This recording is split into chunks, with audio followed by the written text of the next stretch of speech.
Suara hujan yang menghantam atap mobil terdengar seperti seseorang sedang memukul-mukul lembaran besi dengan batu.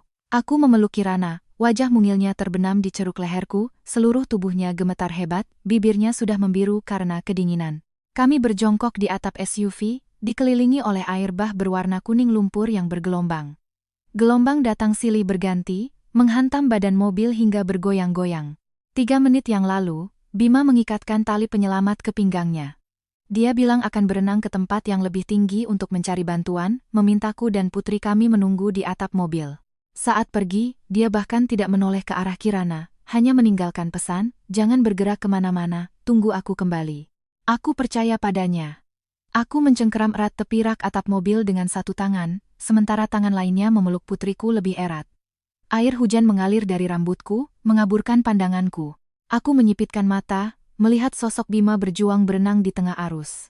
Tiba-tiba, aku sadar arah renangnya bukanlah ke tepian. Tepi sungai ada di sebelah kirinya, tapi dia malah berenang ke kanan. Aku mengikuti arah pandangnya, dan jantungku terasa dingin. Di sana, ada sebatang pohon yang tumbang, dan di atasnya ada seseorang. Itu Rania. Dia mengenakan gaun berwarna krem, rambutnya yang acak-acakan menempel di wajahnya. Dia sedang mati-matian melambaikan tangan ke arah Bima. Mulutnya meneriakkan sesuatu yang sebagian besar tenggelam oleh deru air. Aku membuka mulut, tapi seteguk air hujan masuk ke tenggorokanku, membuatku terbatuk-batuk. Kirana, terkejut oleh batukku, mengangkat kepala dan bertanya dengan suara seperti anak kecil, "Mama, Papa kemana?" Aku mengelus kepalanya, jari-jariku gemetar. "Papa pergi menolong orang." Kirana tidak bicara lagi, kembali membenamkan wajahnya. Dia terlalu kecil, baru berusia 5 tahun, belum mengerti apa artinya menolong orang. Tapi aku mengerti. Aku sangat mengerti. Bima adalah manajer proyek di sebuah perusahaan konstruksi.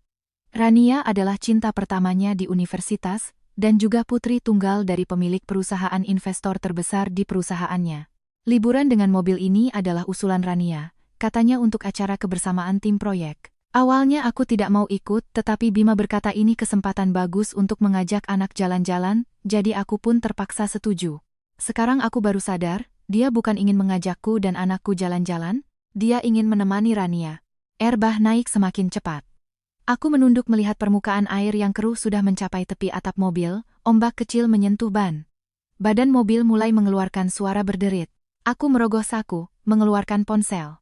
Layarnya masih menyala, tapi tidak ada sinyal. Aku mengangkat ponsel dan merekam video ke arah Bima berenang. Dalam rekaman itu, punggungnya semakin mengecil, sementara gaun putih Rania semakin jelas. Aku tidak tahu mengapa aku merekamnya, mungkin sebuah insting, seperti orang tenggelam yang ingin meraih sesuatu. Tiba-tiba Kirana berkata, "Mama, aku kedinginan." Aku menunduk, bibirnya sudah membiru. Matanya memerah, tapi dia tidak menangis. Anak ini sejak kecil selalu patuh hingga membuat orang merasa kasihan. Aku melepaskan jaketku dan menyelimutinya. Air hujan langsung membasahi kaosku, membuatku menggigil kedinginan. Saat itu, badan mobil tiba-tiba miring tajam. Aku nyaris terpeleset, buru-buru memegang rak atap. Kukuku menggores besi, menimbulkan suara yang memekakan telinga. Arus air di sisi kiri tiba-tiba menjadi deras, seolah ada sesuatu yang menyumbat di hilir. Permukaan air naik seketika, dan atap mobil mulai miring ke kiri. Aku melihat ke arah Bima. Dia sudah sampai di dekat pohon tumbang itu, sedang mengulurkan tangan untuk menarik Rania. Rania melompat ke pelukannya, dan Bima menangkapnya. Aku mendengar gigiku bergemeletup. Tidak tahu apakah karena dingin atau hal lain. Kirana bergerak di pelukanku, berbisik, "Mama, kapan Papa kembali?" Aku tidak menjawab, karena aku melihat Bima melepaskan tali penyelamat dari pinggangnya dan memasangkannya pada Rania. Gerakannya cepat dan terampil. Seperti saat dia mengikat besi baja di lokasi proyek. Rania memegang lengannya. Bima menunduk dan mengatakan sesuatu padanya. Lalu mendorongnya ke arah tepi sungai. Air semakin tinggi, sudah melewati betisku. Atap mobil semakin miring. Aku hampir harus merangkak di atap untuk menjaga keseimbangan. Kirana akhirnya menangis. Dia berpegangan di punggungku, menangis sambil memanggil Papa. Suaranya pelan, hampir seluruhnya tertelan oleh deru hujan. Aku menatap lekat-lekat sosok Bima. Dia mendorong Rania ke area yang dangkal, lalu menoleh ke arahku. Aku yakin dia melihatku. Dia melihatku merangkak di atap mobil yang miring, memeluk putri kami. Air sudah mencapai lututku. Dia tertegun sejenak, lalu berbalik dan berenang ke arah tepi sungai. Aku memejamkan mata. Air hujan menghantam kelopak mataku terasa berat. Kirana masih menangis, suaranya semakin lirih, seolah kelelahan. Aku membuka mata. Kembali mengangkat ponsel dan merekam punggung Bima yang menjauh selama beberapa detik. Dia berenang sangat cepat, seolah tidak ingin berlama-lama di dalam air. Aku memasukkan ponsel kembali ke saku, menepuk punggung Kirana. Suaraku serak, tidak seperti suaraku sendiri. Kirana, jangan menangis. Mama akan membawamu pulang. Dia terisak dan berkata, Papa tidak akan datang lagi, ya. Aku memeluknya erat, buku-buku jariku memutih. Mobil bergoyang lagi, kakiku sudah menyentuh permukaan air. Angin dan hujan menerpa wajahku. Aku melihat di kejauhan, di samping pohon tumbang itu, Rania sudah naik ke darat dan sedang melihat ke arah sini. Bima juga sudah naik ke darat. Dia berdiri di samping Rania, entah apa yang mereka bicarakan. Aku menunduk melihat putriku yang gemetar di pelukanku, lalu melihat atap mobil yang semakin miring. Air sudah setinggi pinggangku. Jika kami tidak segera pergi, kami berdua akan terseret bersama mobil ini ke hilir. Aku menarik napas dalam-dalam, menggendong Kirana di punggungku, menggunakan ujung gaunku untuk mengikatnya dengan simpul mati. Kemudian, aku mendengar suara keras. Badan mobil meluncur lagi ke bawah. Tepi atap mobil hanya tersisa selebar telapak tangan yang masih di atas permukaan air. Aku melihat ke arah tepi sungai sekali lagi. Bima berdiri di sana, sedang membantu Rania memeras air dari gaunnya. Aku menoleh kembali, mencari sesuatu yang bisa kupegang di air keruh. Sebatang dahan pohon besar hanyut dari hulu. Aku langsung menyambarnya. Dahan itu penuh duri, menusuk telapak tanganku. Darah bercampur air hujan mengalir turun. Aku tidak melepaskannya. Kirana, pegang mama erat-erat, kataku. Lengan kecil. Kirana melingkar di leherku, erat sekali. Aku berpegangan pada dahan itu, bergerak sedikit demi sedikit melawan arus. Air melewati dadaku, melewati bahuku, dan akhirnya hanya daguku yang masih di atas permukaan air. Kirana diam di punggungku. Aku bisa merasakan detak jantungnya berdebar kencang di tulang punggungku. Aku terus berenang.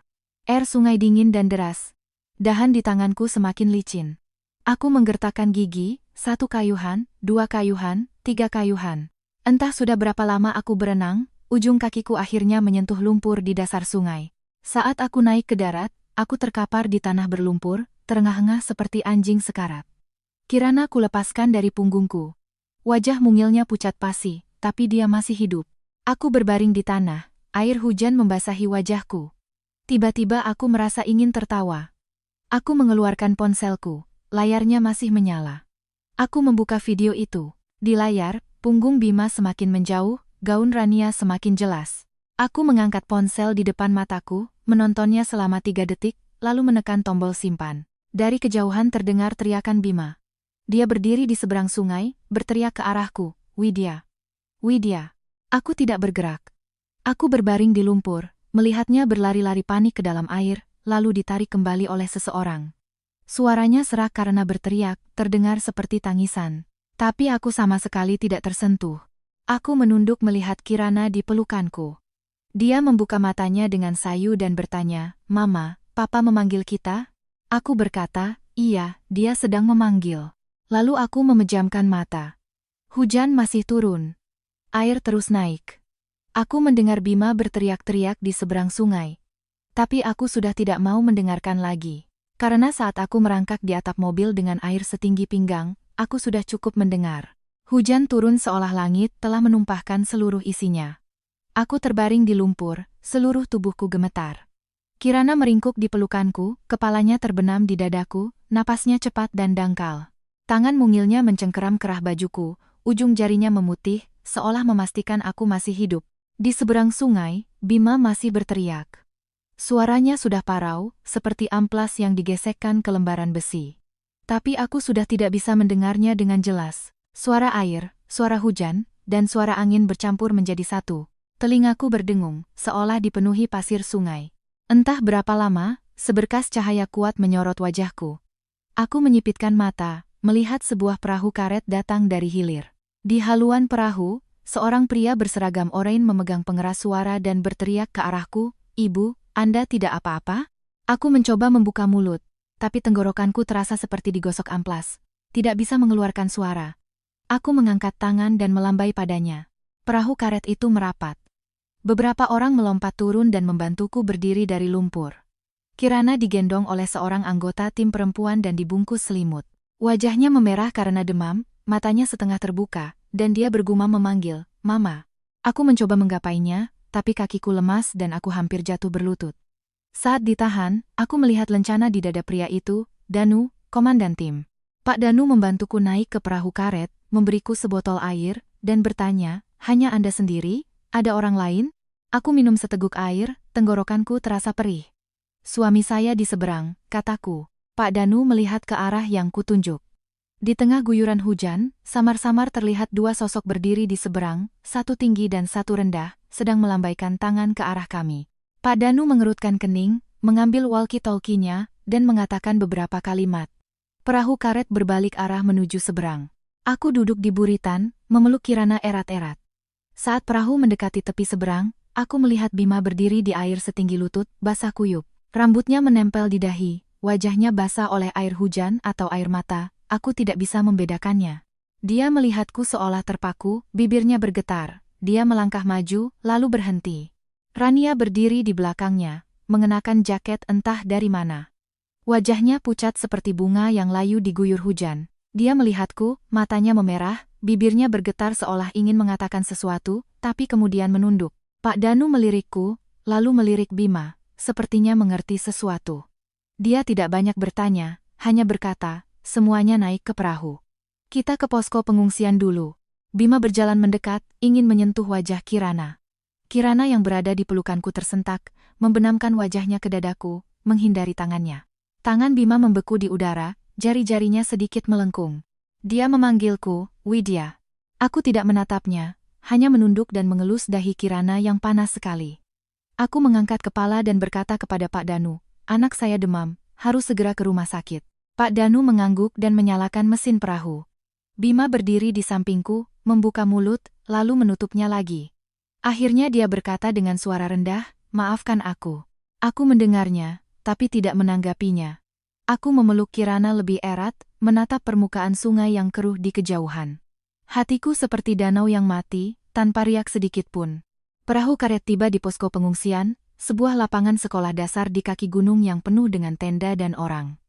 Seorang relawan datang untuk mencatat data, menanyakan namaku dan apakah keluargaku selamat. Aku menyebutkan namaku dan mengatakan anakku demam dan perlu ke rumah sakit. Relawan itu melihat Kirana di pelukanku dan segera menghubungi ambulans. Bima mengikutiku dari belakang seperti bayangan, tidak bicara dan tidak pergi. Rania dibantu oleh relawan lain untuk beristirahat. Saat pergi, dia menoleh ke arah Bima dengan tatapan yang sulit kuartikan, antara sedih dan yakin. Ketika ambulans datang, aku menggendong Kirana masuk. Bima juga ingin ikut, tapi dihentikan oleh perawat yang mengatakan hanya satu anggota keluarga yang boleh ikut. Bima menatapku dengan tatapan memohon. Aku berkata, "Kamu temani Rania saja. Dia sendirian, tidak aman."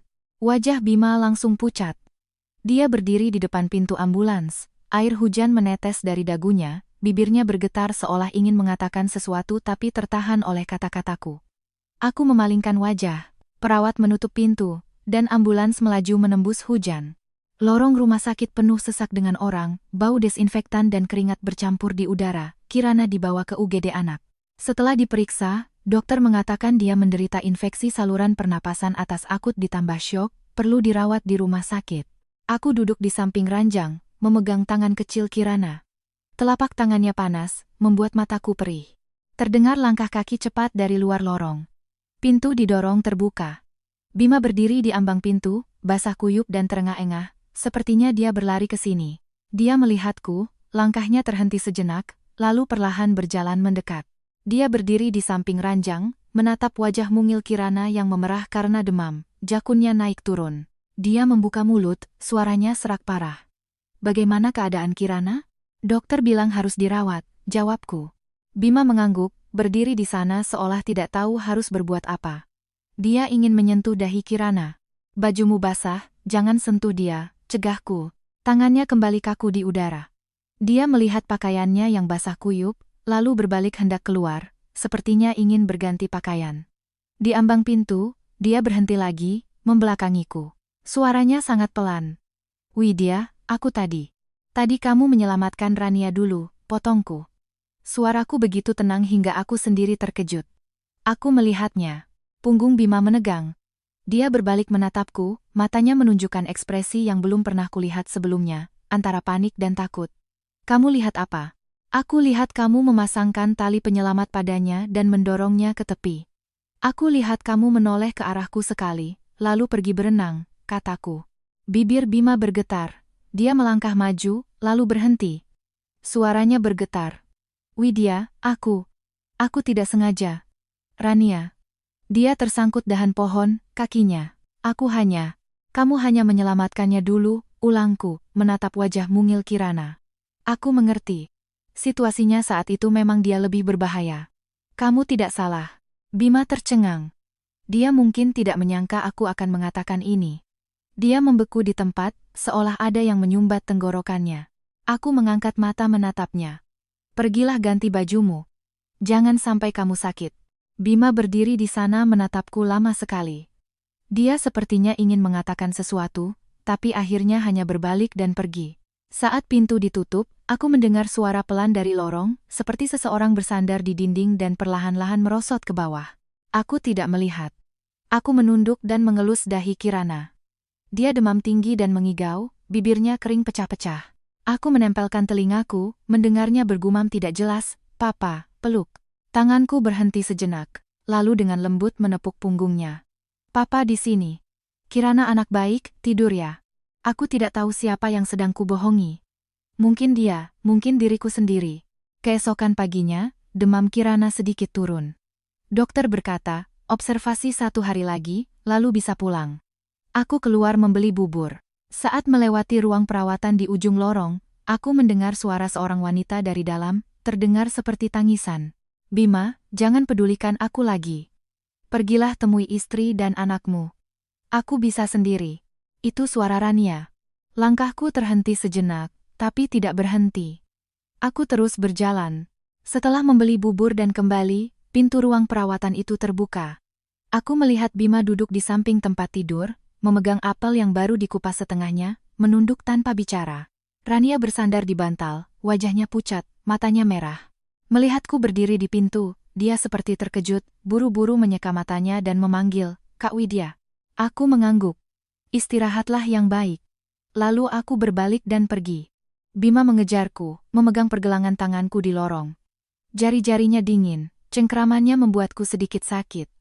Aku menunduk melihat tangannya, lalu menatapnya. "Ada apa?" Bima melepaskan tangannya seolah tersengat. Suaranya rendah dan serak. "Widya. Aku tahu kamu sedang tidak ingin mendengar penjelasanku, tapi aku benar-benar bukan seperti yang kamu pikirkan." "Lalu apa yang aku pikirkan?"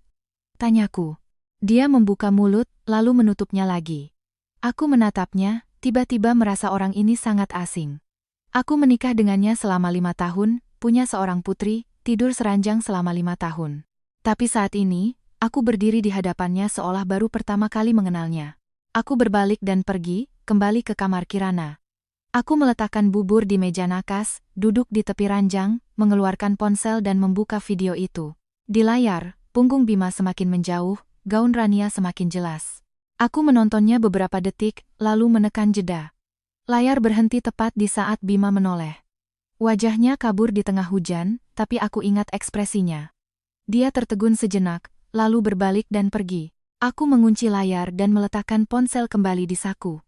Kirana membalikkan badan, memanggil pelan, "Mama." Aku menjawab, "Iya." Lalu memeluknya dan menyuapinya setengah mangkuk bubur. Setelah beberapa suap, dia kembali mengantuk dan tertidur. Sore harinya, Ibu Bima datang. Beliau mengenakan sepatu bot, membawa termos di tangannya. Begitu masuk, beliau melihat Kirana, matanya langsung memerah.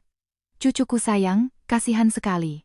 Lalu beliau menoleh padaku, tatapannya rumit, antara menyalahkan dan kasihan. "Widya, Ibu dengar kemarin. Kamu dan Kirana naik ke darat sendiri?" Beliau duduk, membuka termos. Di dalamnya ada sop ayam jahe yang masih panas. Aku mengangguk. "Iya. Airnya naik terlalu cepat, tidak bisa menunggu." Tangan ibu mertuaku berhenti sejenak. Beliau menatapku, lalu menunduk, seolah ingin mengatakan sesuatu tapi menelannya kembali.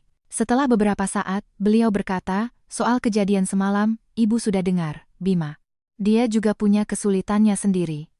Gadis itu, Rania, kan teman kuliahnya dulu. Aduh, ibu bukan membelanya.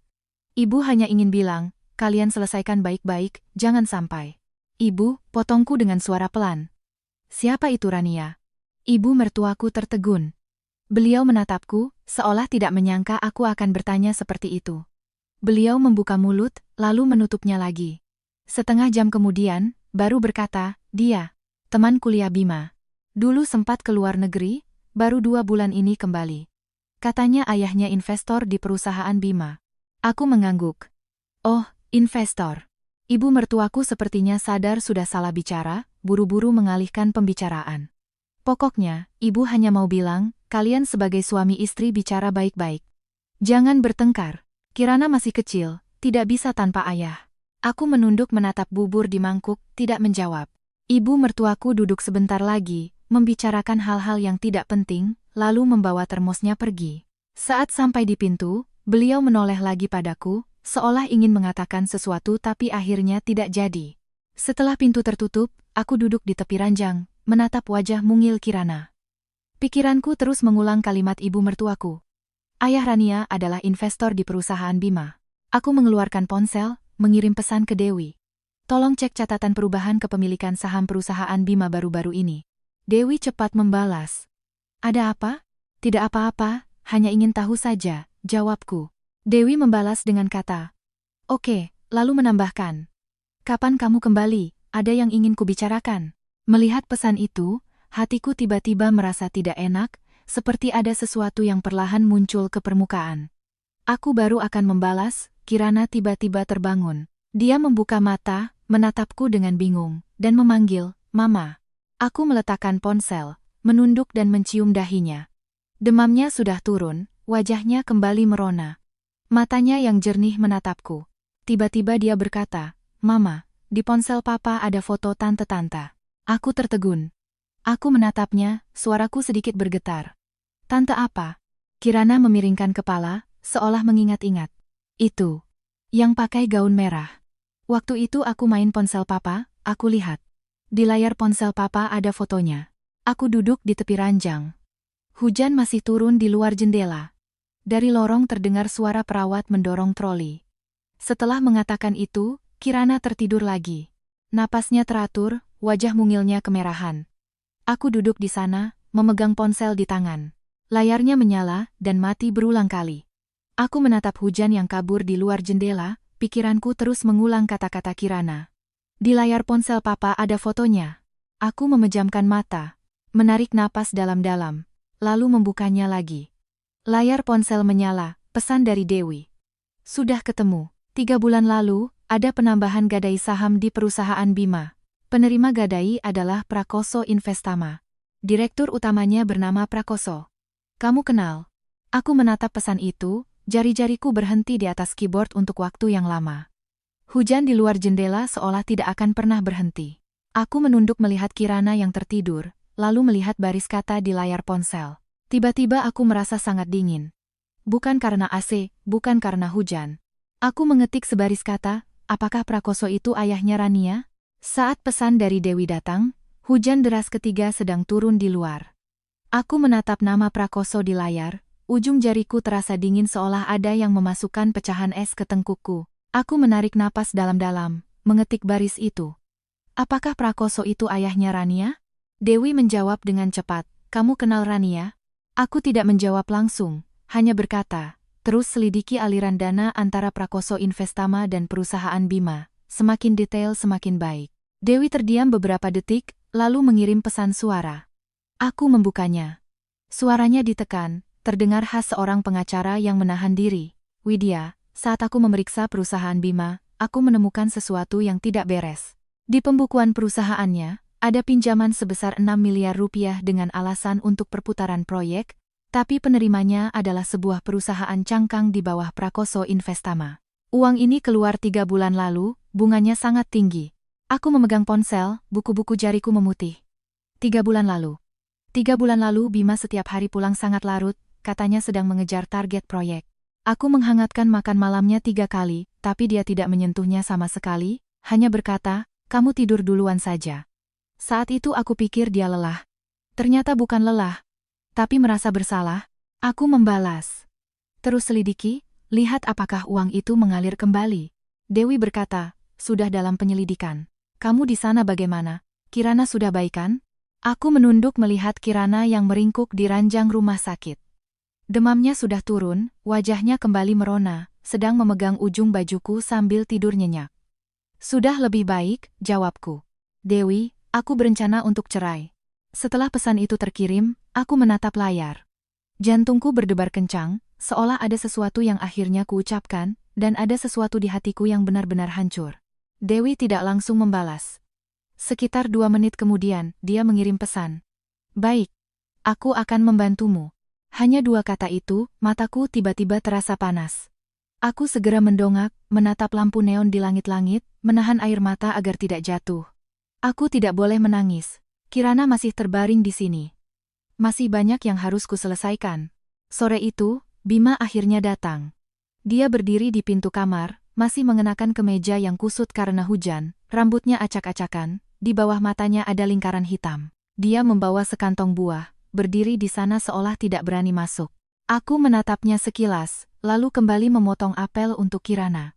Dia berdiri sejenak, akhirnya masuk dan meletakkan buah di meja nakas. Dengan suara rendah, dia bertanya, bagaimana keadaan Kirana? Demamnya sudah turun. Dokter bilang observasi 2 hari lagi bisa pulang, jawabku. Dia mengangguk, seolah ingin mengatakan sesuatu tapi menelannya kembali. Udara menjadi sunyi, hanya terdengar suara pisau mengupas kulit apel. Setelah selesai mengupas apel, aku memotongnya kecil-kecil, meletakkannya di mangkuk, dan mendorongnya ke dekat ranjang Kirana. Tiba-tiba Bima berkata, Widya, soal kejadian kemarin. Aku ingin menjelaskan. Gerakan tanganku berhenti, tanpa mengangkat kepala, aku bertanya, menjelaskan apa? Waktu itu Rania. Dia terjebak di dahan pohon, air sudah sampai ke dadanya. Dia bilang kakinya kram, tidak bisa bergerak. Aku tidak bisa membiarkannya mati, katanya. Akhirnya aku mengangkat kepala menatapnya. Matanya menunjukkan rasa bersalah, lelah, dan sesuatu yang tidak bisa kujelaskan. Aku menatapnya, suaraku tenang. Bima, saat kamu pergi, kamu menoleh padaku. Dia tertegun. Aku melanjutkan. Saat kamu menoleh padaku, aku tahu kamu ragu. Tapi kamu tetap pergi. Bibirnya bergerak, seolah ingin mengatakan sesuatu. Aku memotongnya. Aku tidak melarangmu menolong orang. Rania terjebak, kamu menolongnya, aku bisa mengerti. Tapi kamu tidak meninggalkan tali penyelamat untuk kami. Kamu membawa talinya, meninggalkan aku dan Kirana di atap mobil.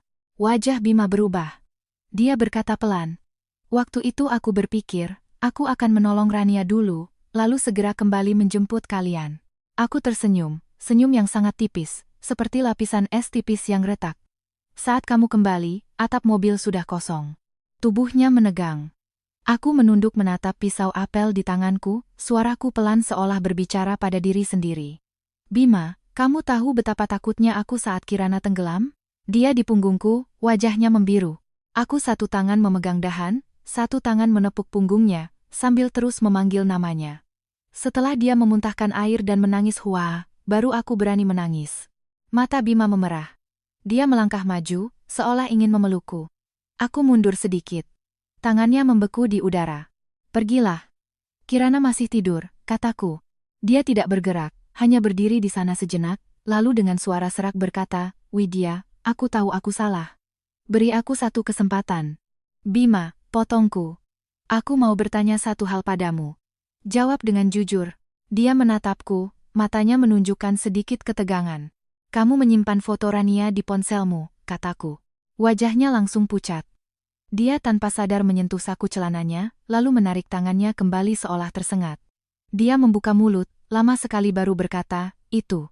Foto reuni kuliah. Kami foto bersama beberapa orang. Layar ponselmu, kataku. Dia tertegun.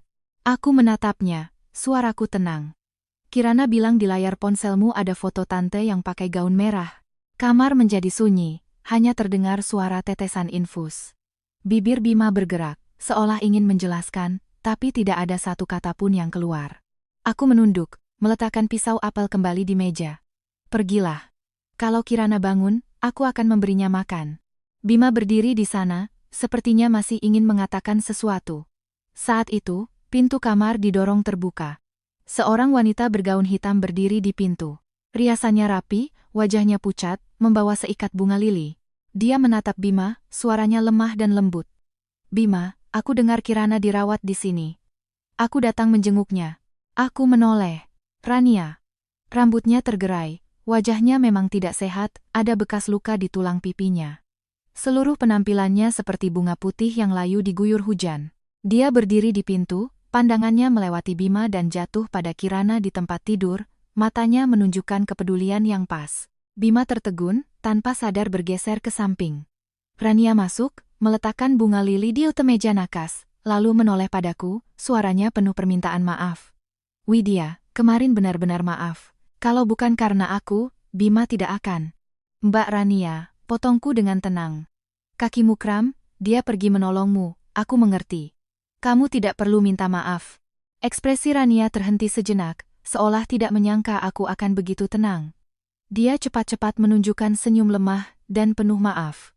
Bagaimanapun juga, ini semua karena aku yang membuat kalian. Mbak Rania, Anda baru keluar dari rumah sakit, kan? Tubuh Anda belum pulih, jangan keluyuran. Kirana butuh istirahat, Anda juga, kataku. Rania berdiri di sana, seolah tersedak oleh kata-kataku. Dia menoleh pada Bima. Bima menunduk, tidak bicara. Mata Rania tiba-tiba memerah, suaranya tercekat. Bima, apa aku sebaiknya tidak datang? Bima mengangkat kepala, seolah ingin menenangkannya, tapi juga seolah ingin melihatku. Aku menunduk, mulai merapikan barang-barang di meja nakas, membuang sisa apel ke tempat sampah, menata gelas, gerakanku sangat pelan dan lembut. Rania berdiri sejenak, melihat tidak ada yang menanggapinya, akhirnya berbalik pergi. Saat sampai di pintu, dia menoleh lagi pada Bima. Tatapannya mengandung sesuatu yang kukenal, antara keyakinan dan provokasi. Setelah pintu tertutup, kamar kembali sunyi. Bima berdiri di sana, seolah ingin mengatakan sesuatu. Aku mengangkat tangan menunjuk pintu. Dia masih menunggumu di luar. Ekspresi Bima seperti baru saja ditampar. Dia membuka mulut, tapi akhirnya tidak mengatakan apa-apa, berbalik dan berjalan keluar. Saat pintu tertutup di belakangnya, aku menunduk menatap Kirana yang tertidur lelap di ranjang. Tangan mungilnya masih mencengkeram ujung bajuku, erat sekali. Aku membantunya merapikan selimut, tiba-tiba merasa hatiku sangat tenang. Seperti tali yang sudah terlalu lama tegang akhirnya putus, dan aku tidak takut apa-apa lagi. Aku mengeluarkan ponsel, mengirim pesan ke Dewi. Rania datang ke rumah sakit hari ini. Dia memanggil suamiku Bima. Dewi membalas dengan cepat. Rekam suaranya? Aku tertegun sejenak, tidak. Lain kali rekam. Mulai sekarang, setiap perkataanmu harus ada buktinya, kata Dewi. Melihat pesan itu, aku tiba-tiba teringat sesuatu. Aku membuka galeri ponsel, menemukan video yang kuambil di atap mobil. Di akhir video, punggung Bima yang berenang ke arah Rania semakin menjauh. Suara hujan sangat bising. Aku mendengar suaraku sendiri, sangat jernih, dengan nada yang bahkan aku sendiri merasa asing. Aku berkata, Bima, ingatlah saat ini. Aku mengunci layar, meletakkan ponsel kembali di saku. Hujan masih turun di luar. Tetesan air menghantam kaca jendela, seolah tidak akan pernah berhenti. Aku menunduk menatap Kirana. Dia membalikkan badan, bergumam dalam tidurnya, Mama. Aku menjawab, iya, Mama di sini. Dia tidak bicara lagi, napasnya kembali teratur. Aku duduk di tepi ranjang, memegang tangan putriku. Tiba-tiba sebuah pikiran muncul di benakku. Pikiran itu seperti arus bawah di bawah permukaan air, selalu ada. Hanya saja aku tidak pernah berani mengakuinya. Aku membuka ponsel, menemukan percakapan dengan Dewi, dan mengetik sebaris kata, Dewi, tolong jual rumah peninggalan ibuku. Dewi cepat membalas dengan satu kata. Oke. Melihat kata itu, suara hujan di luar jendela tiba-tiba menjadi sangat jauh. Aku menghela napas lega, seolah telah meletakkan sesuatu yang sangat berat. Sesuatu yang kupikul selama 5 tahun, berat membebani pundakku. Aku selalu mengira itu adalah beban pernikahan. Ternyata itu hanyalah ilusi. Tindakan Dewi lebih cepat dari yang kuduga. Keesokan siangnya, dia mengirimkan dokumen ke ponselku dengan sebuah pesan. Rumah peninggalan ibumu sudah kuiklankan. Harga pasaran 1,6 miliar. Pasar sedang lesu, tapi kalau mau cepat laku, sekitar 1,4 miliar bisa terjual. Aku menatap angka itu, menghitung dalam hati. Rumah itu peninggalan ibuku, di kawasan Kota Tua Jakarta, lantai 5 dari 6 lantai, tanpa lift. Dindingnya sudah yosie menjolopes. Tapi lokasinya bagus, dekat dengan taman kanak-kanak. Dulu aku selalu enggan menjualnya, selalu merasa itu adalah kenangan terakhir dari keluarga. Tapi sekarang, menatap Kirana yang tidur nyenyak setelah demamnya turun, tiba-tiba aku merasa kenangan itu harus dihidupkan dengan cara lain. Aku membalas dengan satu kata. Jual. Dewi cepat membalas lagi. Selain itu, aku meminta tolong untuk memeriksa informasi perusahaan Bima. Direktur utamanya memang Bima, tapi di antara pemegang saham, ada yang bernama Prakoso, memegang 35% saham. Apakah Prakoso itu ayahnya Rania? Aku menatap layar. Kepalaku berdengung. Bima tidak pernah memberitahuku bahwa perusahaannya punya investor sebesar itu. Dia selalu bilang perusahaan itu miliknya bersama teman-temannya. Gaji yang dibawa pulang setiap bulan 15 juta, bonus akhir tahun tergantung proyek. Aku percaya padanya selama 5 tahun, tidak pernah bertanya lebih. Aku mengetik sebaris kata. Ayah Rania seharusnya. Dewi membalas. Kalau begitu cocok. Temanku di sistem administrasi hukum memeriksa, Prakoso masuk sebagai pemegang saham pada bulan Juni tahun lalu, tepat saat kalian pisah rumah sementara. Waktunya terlalu kebetulan. Melihat pesan itu, hatiku seperti diremas keras. Juni tahun lalu. Saat itu aku menyadari Bima semakin sering pulang malam, semakin pendiam. Dia selalu bilang proyek sibuk, klien sulit, tekanan besar. Aku percaya, bahkan merasa kasihan padanya. Setiap hari kusiapkan makan malam, menenangkan tangisan anak di kamar agar tidak mengganggunya. Ternyata saat itu dia sibuk membawa ayah Rania masuk ke perusahaannya. Aku meletakkan ponsel, menatap keluar jendela. Hujan sudah berhenti. Langit menunjukkan sedikit warna putih keabu-abuan, seperti kain lap yang sudah dicuci. Kirana membalikkan badan, bergumam, "Mama, aku mau minum." Aku menuangkan setengah gelas air hangat, membantunya bangun dan minum beberapa teguk. Setelah minum, dia menatapku dengan mata besarnya, tiba-tiba berkata, "Mama, apa papa tidak mau kita lagi?" Aku tertegun, mengelus dahinya. "Kenapa bilang begitu?" Kirana menunduk, jari-jarinya memilin selimut. Suaranya kecil. "Kemarin waktu tante itu pergi, papa juga ikut pergi dengannya. Aku dengar di lorong, papa bilang jangan khawatir, dia akan menyelesaikannya." Tangan yang memegang gelas menegang. Ternyata saat Bima mengantar Rania keluar, Kirana sudah bangun. Dia mendengar kalimat itu, dan menyimpannya di dalam hati. Aku menarik napas dalam-dalam, meletakkan gelas di meja nakas, dan memeluknya. "Papa sedang menyelesaikan urusannya. Mama akan selalu menemanimu." Kirana tidak bicara lagi, membenamkan wajahnya di pelukanku. Tapi hatiku bergejolak. Kata-kata Bima kepada Rania di lorong didengar oleh Kirana. Itu artinya apa? Artinya setelah Rania keluar dari kamar, dia tidak langsung pergi, tapi menunggu Bima di lorong. Bima keluar, mereka berbicara di lorong. Dan kata-kata Bima yang menenangkan Rania didengar oleh Kirana. Aku menunduk menatap kepala mungil putriku, tiba-tiba merasa tidak bisa menunggu lebih lama lagi. Bima bilang menyelesaikannya, apa yang akan dia selesaikan? Menyelesaikan emosi Rania, atau menyelesaikan posisiku sebagai istrinya? Sore itu, Bima kembali. Saat dia mendorong pintu masuk, tubuhnya masih membawa bau desinfektan, wajahnya tampak lelah. Dia melirik Kirana di tempat tidur, lalu menatapku. Suaranya sedikit ragu, "Kirana sudah baikan, demamnya sudah turun. Dokter bilang observasi 1 hari lagi bisa pulang," jawabku. Dia mengangguk, duduk di kursi di samping tempat tidur, seolah ingin mengatakan sesuatu tapi tidak tahu harus mulai dari mana. Setelah hening sejenak, dia tiba-tiba berkata, "Widya, ayah Rania, dia investor saya. Saya tidak bisa menyinggungnya."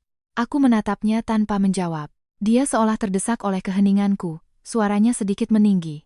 "Aku tahu kamu marah, tapi kamu juga lihat situasinya hari itu. Dia terjebak dahan, air sudah sampai lehernya. Kalau aku tidak menolongnya, dia akan mati." "Aku tahu," kataku. Dia tertegun, seolah tidak menyangka aku akan begitu tenang. Dia membuka mulut, lalu berkata lagi, "Kalau begitu, bisakah kamu tidak mempermasalahkannya lagi? Dia juga korban." Aku menunduk menatap tanganku. Tangan itu tergores besi di atap mobil, sekarang sudah mengering. Aku mengelupas bekas luka itu dengan lembut. Bima, aku tidak mempermasalahkan dia. Yang kupermasalahkan adalah kamu. Ekspresinya menegang. Saat pertama kali kamu berenang pergi, aku memeluk Kirana di atap mobil, menunggumu. Saat air setinggi pinggangku, aku berkata pada diriku sendiri, kamu akan segera kembali. Saat air setinggi dadaku, aku berkata pada diriku sendiri, kamu pasti mengalami masalah di jalan. Saat Kirana menangis memanggil Papa, aku bilang padanya, Papa akan segera datang. Bibir Bima bergerak, matanya memerah. Aku mengangkat kepala menatapnya. Tapi Bima, arah renangmu yang pertama bukan ke arah mencari bantuan. Kamu berenang ke arah Rania. Wajahnya langsung pucat. Saat kedua kalinya kamu kembali, atap mobil sudah kosong. Air yang kamu lihat itu adalah tempat aku dan Kirana berjuang naik ke darat. Kamu tahu bagaimana aku naik ke darat? Aku memegang sebatang dahan yang hanyut. Dahan itu penuh duri, telapak tanganku tertusuk, tapi aku tidak berani melepaskannya. Karena kalau aku melepaskannya, Kirana akan terseret arus. Air mata Bima akhirnya jatuh. Dia menunduk, suaranya parau. Maaf. Aku salah. Di mana salahmu, tanyaku. Dia membuka mulut, tidak menjawab. Salahmu adalah kamu mengira aku tidak tahu. Salahmu adalah kamu merasa selama kamu kembali dengan cepat, aku tidak akan pernah tahu kemana kamu pergi pertama kali, kataku. Kamar menjadi sunyi untuk waktu yang lama. Di luar jendela terdengar suara ambulans, dari jauh ke dekat, lalu dari dekat ke jauh. Bima duduk di kursi, menunduk, air matanya menetes satu persatu ke lantai. Aku melihatnya menangis, tapi hatiku tidak merasakan apa-apa. Dulu aku selalu takut dia menangis. Begitu dia mengerutkan kening, hatiku luluh. Begitu dia menghela napas, aku merenung apakah aku kurang baik. Tapi sekarang, aku melihat air matanya, dan aku hanya merasa air mata itu bukan untukku. Itu untuk rasa bersalahnya sendiri, untuk situasi yang tidak bisa dia selesaikan. Kirana bangun. Dia melihat Bima menangis, tertegun sejenak, lalu merapat ke pelukanku, berbisik, Mama, Papa menangis. Papa sedang sedih. Dia akan baik-baik saja, kataku.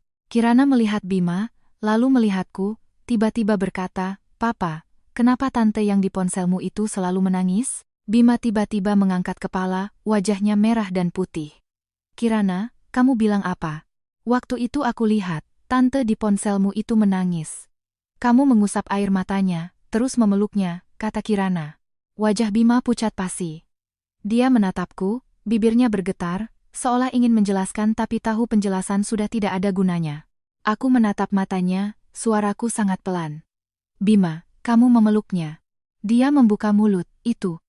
Waktu ayahnya berinvestasi. Dia sedang emosional. Dia emosional, kamu memeluknya. Aku memeluk anak kita di atap mobil menunggu mati, kamu berenang di air menuju dia. Katakan padaku, dari dua gambaran ini, mana yang lebih mirip suami istri? Bima tidak bicara lagi. Dia berdiri, seolah semua kekuatannya hilang dalam sekejap, terhuyung-huyung, harus berpegangan pada dinding baru bisa berdiri tegak. Dia berbalik menuju pintu, di ambang pintu dia berhenti, membelakangiku. Suaranya parau. Widya, aku akan menyelesaikan semuanya. Percayalah padaku untuk terakhir kalinya. Baik, kataku. Dia pergi, pintu tertutup di belakangnya. Aku menunduk menatap Kirana. Dia mendongak menatapku, matanya menunjukkan ketenangan yang melebihi usianya. Aku mengelus rambutnya, dengan lembut berkata, Kirana, Mama mau tanya sesuatu. Iya, katanya. Kalau Papa dan Mama tidak tinggal bersama lagi, kamu mau ikut siapa? Dia hampir tidak ragu, seolah pertanyaan ini sudah dia pikirkan berkali-kali di dalam hatinya. Ikut Mama. Hidungku terasa perih, aku memeluknya erat. Langit di luar jendela benar-benar cerah. Seberkas cahaya menembus celah awan, seolah Tuhan akhirnya membuka matanya. Malam itu, saat Kirana sudah tidur, aku menelepon Dewi. Telepon berdering lama sekali baru diangkat. Suaranya sedikit lelah, sepertinya baru selesai bekerja. Dewi, aku sudah memutuskan. Aku mau cerai, kataku. Dia terdiam 2 detik, baik. Besok aku ke rumah sakit menemuimu. Siapkan semua dokumennya. Soal perusahaan Bima, apa yang sudah kamu temukan? Tanyaku. Tidak banyak. Tapi aku menemukan sesuatu yang menarik. Pak Budi, akuntan perusahaan Bima, istrinya adalah rekan kerja sepupuku. Sepupuku bilang, beberapa hari yang lalu Pak Budi mabuk dan mengeluh pada istrinya, perusahaan Pak Bima ini mau hancur, tapi aku masih punya 2 anak yang harus kuberi makan. Aku tidak bisa ikut terjun bersamanya. Tangan yang memegang ponsel menegang. Apa maksudnya terjun? Belum jelas. Tapi kurasa pembukuan perusahaan Bima tidak hanya kekurangan uang. Widya, bersiaplah. Suamimu mungkin menyembunyikan lebih banyak dari yang kamu bayangkan. Aku bersandar di dinding lorong, menatap malam yang gelap di luar jendela. Suaraku pelan. Aku sudah siap. Keesokan paginya, Dewi datang. Dia mengenakan setelan abu-abu tua, rambutnya diikat rapi ke belakang, membawa tas kerja hitam, tampak seperti akan ke pengadilan, bukan menjenguk orang sakit. Begitu masuk, dia melihat Kirana. Kirana sedang bermain puzzle di tempat tidur, mengangkat kepala dan memanggil, "Tante Dewi," lalu kembali menunduk. Dewi mengelus kepalanya, lalu duduk di samping tempat tidurku, meletakkan tas kerjanya di pangkuan. "Kamu tidak tidur semalam?" Tanyanya sambil menatapku. "Tidak bisa tidur," jawabku. Dia tidak bertanya lebih lanjut, langsung membuka tas kerjanya, mengeluarkan sebuah map dan menyerahkannya padaku. Dokumennya sudah kusiapkan. Surat gugatan cerai, daftar harta Gonogini, permohonan hak asuh anak, semuanya ada di sini. Kamu lihat dulu. Aku menerimanya, jari-jariku sedikit gemetar. Aku menarik napas dalam-dalam, membuka map, dan mengeluarkan lembaran kertas satu persatu. Di kolom kosong surat gugatan cerai, Dewi sudah mengisinya dengan pulpen hitam, namaku, nomor KTP, alamat, tanggal pernikahan. Informasi ini sudah lama dia ketahui, tapi saat ini melihatnya tercetak di dokumen hukum resmi, aku baru benar-benar merasakan pintu itu perlahan tertutup di belakangku. Daftar harta Gonogini, aku hanya mengisi yang aku tahu. Tabungannya, mobil, rumah, dan rumah yang kita beli bersama setelah menikah, kataku. Dewi mengangguk. Yang kamu isi ini akan aku verifikasi. Tapi Widya, aku ingatkan, jika Bima terbukti mengalihkan aset sebelum atau selama pernikahan, secara hukum dia harus bertanggung jawab. Kamu harus memberiku waktu untuk menyelidiki ini. Aku tahu. Kamu selidiki saja. Aku punya cara lain, kataku. Dia mengangkat mata menatapku. Cara apa? Aku terdiam 2 detik. Aku punya sebuah video. Diambil saat banjir bandang itu, saat aku di atap mobil. Di video itu terlihat Bima berenang ke arah Rania, juga ada stempel waktu. Mata Dewi berbinar. Kapan kamu merekamnya? Saat pertama kali dia meninggalkanku. Awalnya aku ingin merekamnya untuk mempertanyakannya setelah kami selamat. Tapi kemudian aku tidak menggunakannya, karena aku sudah tidak ingin mempertanyakannya lagi. Dewi menatapku, seolah ingin mengatakan sesuatu, tapi akhirnya hanya mengangguk. Baik. Video ini harus disimpan baik-baik. Jangan berikan pada siapapun, termasuk Bima. Aku tahu, kataku. Setelah Dewi pergi, aku duduk termenung di tempat tidur.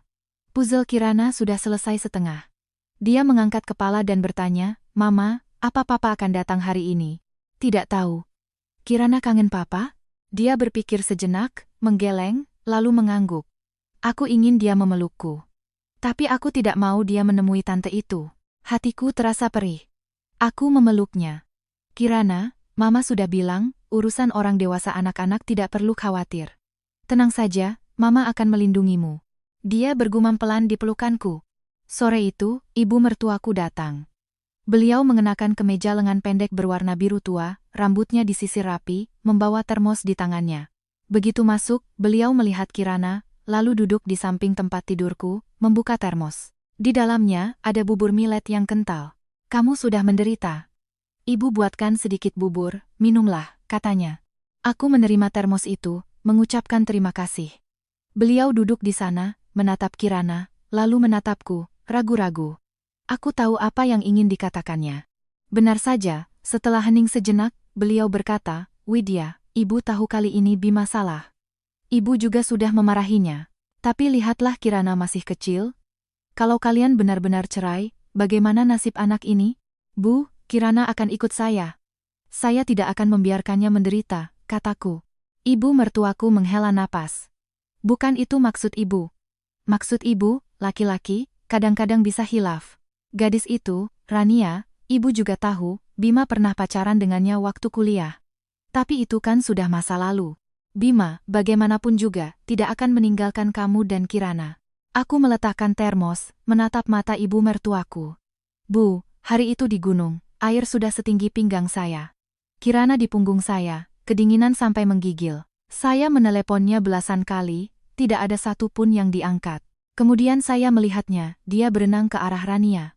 Bu, Anda bilang dia tidak akan meninggalkan saya dan Kirana, tapi hari itu dia memang meninggalkan kami. Wajah ibu mertuaku berubah, bibirnya bergerak, seolah ingin membela, tapi akhirnya hanya menghela napas dan menunduk. Nak, ibu tahu kamu sakit hati. Ibu juga kasihan padamu, tapi hidup ini kan harus terus berjalan. Bu, saya tahu ibu bermaksud baik. Tapi saya sudah memutuskan. Pernikahan ini akan saya akhiri, kataku. Mata ibu mertuaku perlahan memerah. Beliau menyeka matanya, suaranya sedikit tercekat. Lalu bagaimana nasibmu dan Kirana nanti? Saya akan bekerja, mencari uang. Saya punya tangan dan kaki, bisa menghidupi Kirana. Bu, tenang saja, saya tidak akan membiarkan Kirana menderita. Ibu mertuaku tidak bicara lagi. Beliau duduk sejenak, lalu bangkit hendak pergi. Di ambang pintu, beliau berhenti, membelakangiku. Widya, ibu jujur padamu. Dulu ayah Bima juga pernah berbuat salah pada ibu. Ibu bersabar seumur hidup, berpikir sabar saja akan berlalu. Tapi sekarang ibu melihatmu, ibu merasa kamu lebih punya tulang punggung daripada ibu. Setelah mengatakan itu, beliau tidak menoleh, mendorong pintu dan pergi. Aku duduk di tempat tidur, menatap pintu yang tertutup. Hatiku dipenuhi perasaan yang tak terlukiskan. Aku kira aku akan menangis, tapi tidak. Aku hanya menunduk menatap termos di tanganku, bubur millet di dalamnya masih mengepulkan uap panas. Malam itu, setelah Kirana tidur, aku mengeluarkan ponsel dan mencari nomor Pak Budi di kontak. Pak Budi adalah akuntan di perusahaan Bima, usianya sekitar 50-an, berkacamata bingkai emas, bicaranya selalu pelan. Aku pernah bertemu dengannya beberapa kali di acara tahunan perusahaan. Dia cukup ramah padaku, tapi tidak terlalu akrab. Aku ragu-ragu cukup lama, akhirnya meneleponnya. Telepon berdering 5-6 kali baru diangkat. Suara Pak Budi terdengar waspada. Halo, siapa ya? Pak Budi, saya Widya, istri Bima, kataku. Dia terdiam sejenak. Oh, ibu. Malam-malam begini ada apa ya? Pak Budi, saya tidak akan berbelit-belit. Saya mau tanya. Apakah pembukuan perusahaan Bima baru-baru ini ada masalah? Di seberang telepon hening total. Setelah beberapa saat, dia baru berkata, Bu, apa maksud Anda? Saya kurang paham. Pak Budi, saya dengar beberapa hari yang lalu Anda mabuk dan mengeluh pada istri Anda. Anda bilang perusahaan Pak Bima mau hancur, tapi Anda masih punya 2 anak yang harus diberi makan, Anda tidak bisa ikut terjun. Suara Pak Budi langsung berubah. Siapa yang memberitahu Anda? Siapa yang memberitahu tidak penting, Pak Budi. Tenang saja, saya tidak akan menyeret Anda. Saya hanya ingin tahu, perusahaan Bima sebenarnya kenapa? Apa ada hubungannya dengan ayah Rania? Di seberang telepon kembali hening untuk waktu yang lama. Begitu lama sampai aku mengira dia akan menutup telepon. Dia baru menekan suaranya. Bu, begini saya jelaskan. Perusahaan Pak Bima kelihatannya untung, tapi sebenarnya pembukuannya sudah bolong. Pak Prakoso, ayahnya Rania, adalah pemegang saham terbesar. Uang yang dia investasikan tidak gratis. Pak Bima beberapa tahun ini terus gali lubang tutup lubang. Kalau Pak Prakoso menarik investasinya, perusahaan akan langsung bangkrut. Lalu Rania? Apa hubungan penarikan investasi ayahnya dengan Rania? Bu, masa Anda tidak lihat? Apa mungkin Pak Prakoso membiarkan Pak Bima menikah dengan Anda? Putrinya sudah mengincar Pak Bima bertahun-tahun. Investasi ini adalah tali yang mengikat Pak Bima. Kalau Anda cerai dengan Pak Bima, perusahaan akan hancur. Pak Bima tidak berani cerai dengan Anda, juga tidak berani putus dengan Rania. Dia terjepit di tengah, tidak bisa melepaskan keduanya. Tangan yang memegang ponsel memutih. Pak Budi, bisakah Anda membantu saya mencari bukti? Bukti di pembukuan. Pak Budi terdiam cukup lama. Akhirnya berkata, Bu, saya membantu Anda bukan karena apa-apa. Saya sudah bekerja di perusahaan ini 8 tahun, melihat Pak Bima dari seorang mandor sampai sekarang. Saya tidak ingin melihatnya menghancurkan dirinya sendiri. Tapi Anda harus berjanji, masalah ini tidak akan melibatkan saya. Saya masih punya 2 anak. Saya janji, kataku. Setelah menutup telepon, aku bersandar di kepala tempat tidur, menatap malam yang gelap di luar jendela. Layar ponsel masih menyala. Aku membuka video di galeri, menonton gambar yang kabur itu. Suara hujan, suara air, tangisan Kirana, punggung Bima yang menjauh. Aku menonton video itu sampai selesai, lalu keluar, mengunci layar ponsel dan meletakkannya di samping bantal. Aku berkata pada diriku sendiri, Widya, kamu sudah tidak punya jalan mundur. Di depan jurang, di belakang juga jurang. Satu-satunya yang bisa kamu lakukan adalah terus maju, meskipun di bawah kakimu ada gunung pisau dan lautan api. Sore berikutnya, Bima datang. Dia berdiri di pintu kamar, mengenakan kemeja kusut, dagunya ditumbuhi janggut tipis, matanya bengkak. Dia sepertinya tidak tidur beberapa hari, seluruh penampilannya tampak berantakan. Dia berdiri di pintu, menatapku, tidak masuk. Setelah beberapa saat, dia baru berkata, Widya, bisakah aku bicara denganmu sebentar? Aku menatapnya tanpa bicara. Dia masuk, duduk di samping tempat tidurku, menunduk, kedua tangannya saling meremas, ujung jarinya memutih. Aku sudah berpikir semalaman. Aku tahu aku salah. Aku seharusnya tidak mencari Rania dulu. Tapi waktu itu, aku melihatnya terjebak dahan, air sudah sampai lehernya, aku kira dia akan mati. Aku tidak menyangka situasi kalian juga begitu berbahaya. Bima, kamu tidak menyangka. Tapi kamu juga tidak menoleh untuk melihat kami, kataku. Dia tiba-tiba mengangkat kepala. Aku menoleh. Aku kembali lagi kedua kalinya, tapi kalian sudah tidak ada di sana. Lalu kamu tahu kenapa kami tidak ada di sana lagi? Karena atap mobil sudah miring. Kalau aku tidak membawa Kirana turun, kami akan terseret arus. Kamu tahu bagaimana aku turun? Aku memegang sebatang dahan yang hanyut. Dahan itu penuh duri, telapak tanganku tertusuk, tapi aku tidak berani melepaskannya. Mata Bima memerah. Dia menunduk, suaranya parau. Maaf. Aku benar-benar tidak tahu. Aku kira kalian masih menunggu di sana. Bima. Saat pertama kali kamu berenang pergi, apa kamu menoleh? Dia tidak menjawab. Tidak. Kamu tidak pernah menoleh sekalipun. Baru saat kedua kalinya kamu kembali, kamu menyadari kami tidak ada di sana lagi. Yang kamu cari bukan kami, kamu hanya mencari apakah rumah di hatimu masih ada atau tidak. Kamar menjadi sunyi untuk waktu yang lama. Bima duduk di sana, menunduk, air matanya menetes satu persatu di lututnya. Aku tidak menatapnya. Aku menoleh keluar jendela, langit di luar jendela sudah benar-benar cerah. Sinar matahari menembus kaca jendela, menyinari punggung tanganku, terasa hangat. Setelah beberapa saat, Bima berdiri, suaranya parau. Widya, bagaimana caranya agar kamu mau memaafkanku? Bima, kamu tidak perlu memohon maaf padaku. Kamu hanya perlu menjawab satu pertanyaan, kataku. Dia menatapku. Pertanyaan apa? Foto Rania di ponselmu, kapan kamu menyimpannya? Wajah Bima pucat pasi. Dia membuka mulut, seolah ingin menjelaskan sesuatu, tapi tidak ada satu kata pun yang keluar. Aku menatapnya, suaraku sangat pelan. Saat kamu menyimpan foto itu, apa kamu memikirkan aku dan Kirana? Dia menunduk, terdiam cukup lama. Akhirnya berkata, itu kusimpan waktu kuliah. Aku tidak pernah menghapusnya. Aku tersenyum, tapi senyum itu tidak sampai ke mataku. Bima, kamu sudah menikah 5 tahun. Kamu menyimpan foto cinta pertamamu di ponsel selama 5 tahun, tidak pernah menghapusnya. Katakan padaku, ini namanya apa? Dia tidak bisa berkata-kata. Aku menatapnya, untuk pertama kalinya merasa pria ini begitu asing. Aku tidur seranjang dengannya selama 5 tahun, punya seorang putri. Aku kira aku mengenalnya. Tapi saat ini aku baru sadar, Bima yang kukenal hanyalah bagian yang dia biarkan kulihat. Hal-hal yang dia sembunyikan, aku tidak pernah tahu. Pergilah. Soal perceraian, Dewi yang akan menghubungimu, kataku. Bima tiba-tiba mengangkat kepala. Kamu mau cerai denganku? Iya, kataku. Dia berdiri di sana, seolah dihantam palu godam, terhuyung-huyung, harus berpegangan pada dinding baru bisa berdiri tegak. Dia menatapku. Matanya menunjukkan ekspresi yang tidak berani kulihat.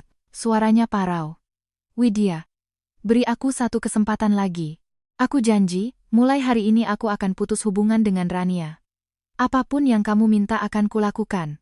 Bima, kamu sampai sekarang masih tidak mengerti. Masalahnya bukan Rania. Masalahnya adalah kamu. Di saat hidup dan mati, kamu memilih dia. Di saat aku dan Kirana paling membutuhkanmu, kamu pergi ke orang lain. Rintangan ini tidak bisa aku lewati. Bima tidak bicara lagi. Dia berdiri cukup lama, akhirnya berbalik dan perlahan berjalan ke pintu, tanpa menoleh. Suaranya rendah seolah dipaksa keluar dari tenggorokan. Aku akan pindah. Kamu dan Kirana tinggal di rumah dulu. Soal rumah, akan kuselesaikan. Aku tidak menjawab. Pintu tertutup di belakangnya. Aku mendengar langkah kakinya semakin menjauh, sampai benar-benar hilang. Aku duduk di sana, menatap sinar matahari di luar jendela, hatiku sangat tenang. Aku menunduk mengelus tanganku yang dibalut perban. Lukanya masih terasa sedikit sakit, tapi aku tahu, rasa sakit itu suatu hari akan sembuh. Telepon dari Dewi masuk. Aku mengangkatnya. Pihak Pak Budi ada pergerakan. Dia mengirimiku pesan singkat, mengatakan salah satu kontrak penting di pembukuan perusahaan Bima dipalsukan. Tanda tangan di kontrak itu bukan tanda tangan Prakoso. Tangan yang memegang ponsel menegang. Lalu tanda tangan siapa? Pak Budi bilang, tanda tangan itu kelihatannya seperti tanda tangan Bima sendiri. Widya, kalau ini benar, Bima tidak hanya mengalihkan aset. Dia mungkin terlibat dalam pemalsuan kontrak. Aku memejamkan mata, menarik napas dalam-dalam. Dewi, selidiki sampai tuntas. Bagaimana kontrak itu bisa terjadi? Baik. Tunggu kabarku, kata Dewi. Setelah menutup telepon, aku menunduk menatap layar ponsel. Di layar terpantul wajahku sendiri. Wajah yang lelah tapi tegas, seolah baru saja bangun dari mimpi buruk yang panjang. Aku berkata pada diriku sendiri, Widya, kamu sudah tidak punya jalan mundur. Majulah, meskipun di bawah kakimu ada gunung pisau dan lautan api. Pesan dari Dewi datang pada sore hari ketiga. Aku sedang duduk di kamar, melihat Kirana tertidur sambil memeluk buku cerita. Wajah mungilnya masih sedikit pucat, tapi napasnya sudah teratur. Layar ponsel menyala. Dewi berkata, Widya, aku sudah menemukan kontrak itu. Tanda tangannya memang bukan tanda tangan Prakoso. Tapi aku perlu kamu mengonfirmasi satu hal. Apa kamu pernah melihat Bima punya kebiasaan meniru tanda tangan orang lain? Aku menatap pesan itu cukup lama. Bima adalah manajer proyek, sering menandatangani berbagai dokumen. Aku pernah melihat tanda tangannya, goresannya tajam dan tegas. Tapi meniru tanda tangan orang lain, aku tidak pernah melihatnya. Aku membalas. Ada apa? Apa yang kamu curigai? Beberapa menit kemudian, Dewi langsung menelepon. Suaranya ditekan. Pak Budi mengirimiku sebuah foto, salinan pindaian dari kontrak palsu itu. Di kolom tanda tangan memang tertulis nama Prakoso. Tapi Pak Budi bilang, dia membandingkannya dengan tulisan tangan Bima. Ada beberapa kebiasaan penekanan yang hampir sama persis. Widya, ini bukan lagi pengalihan aset sederhana.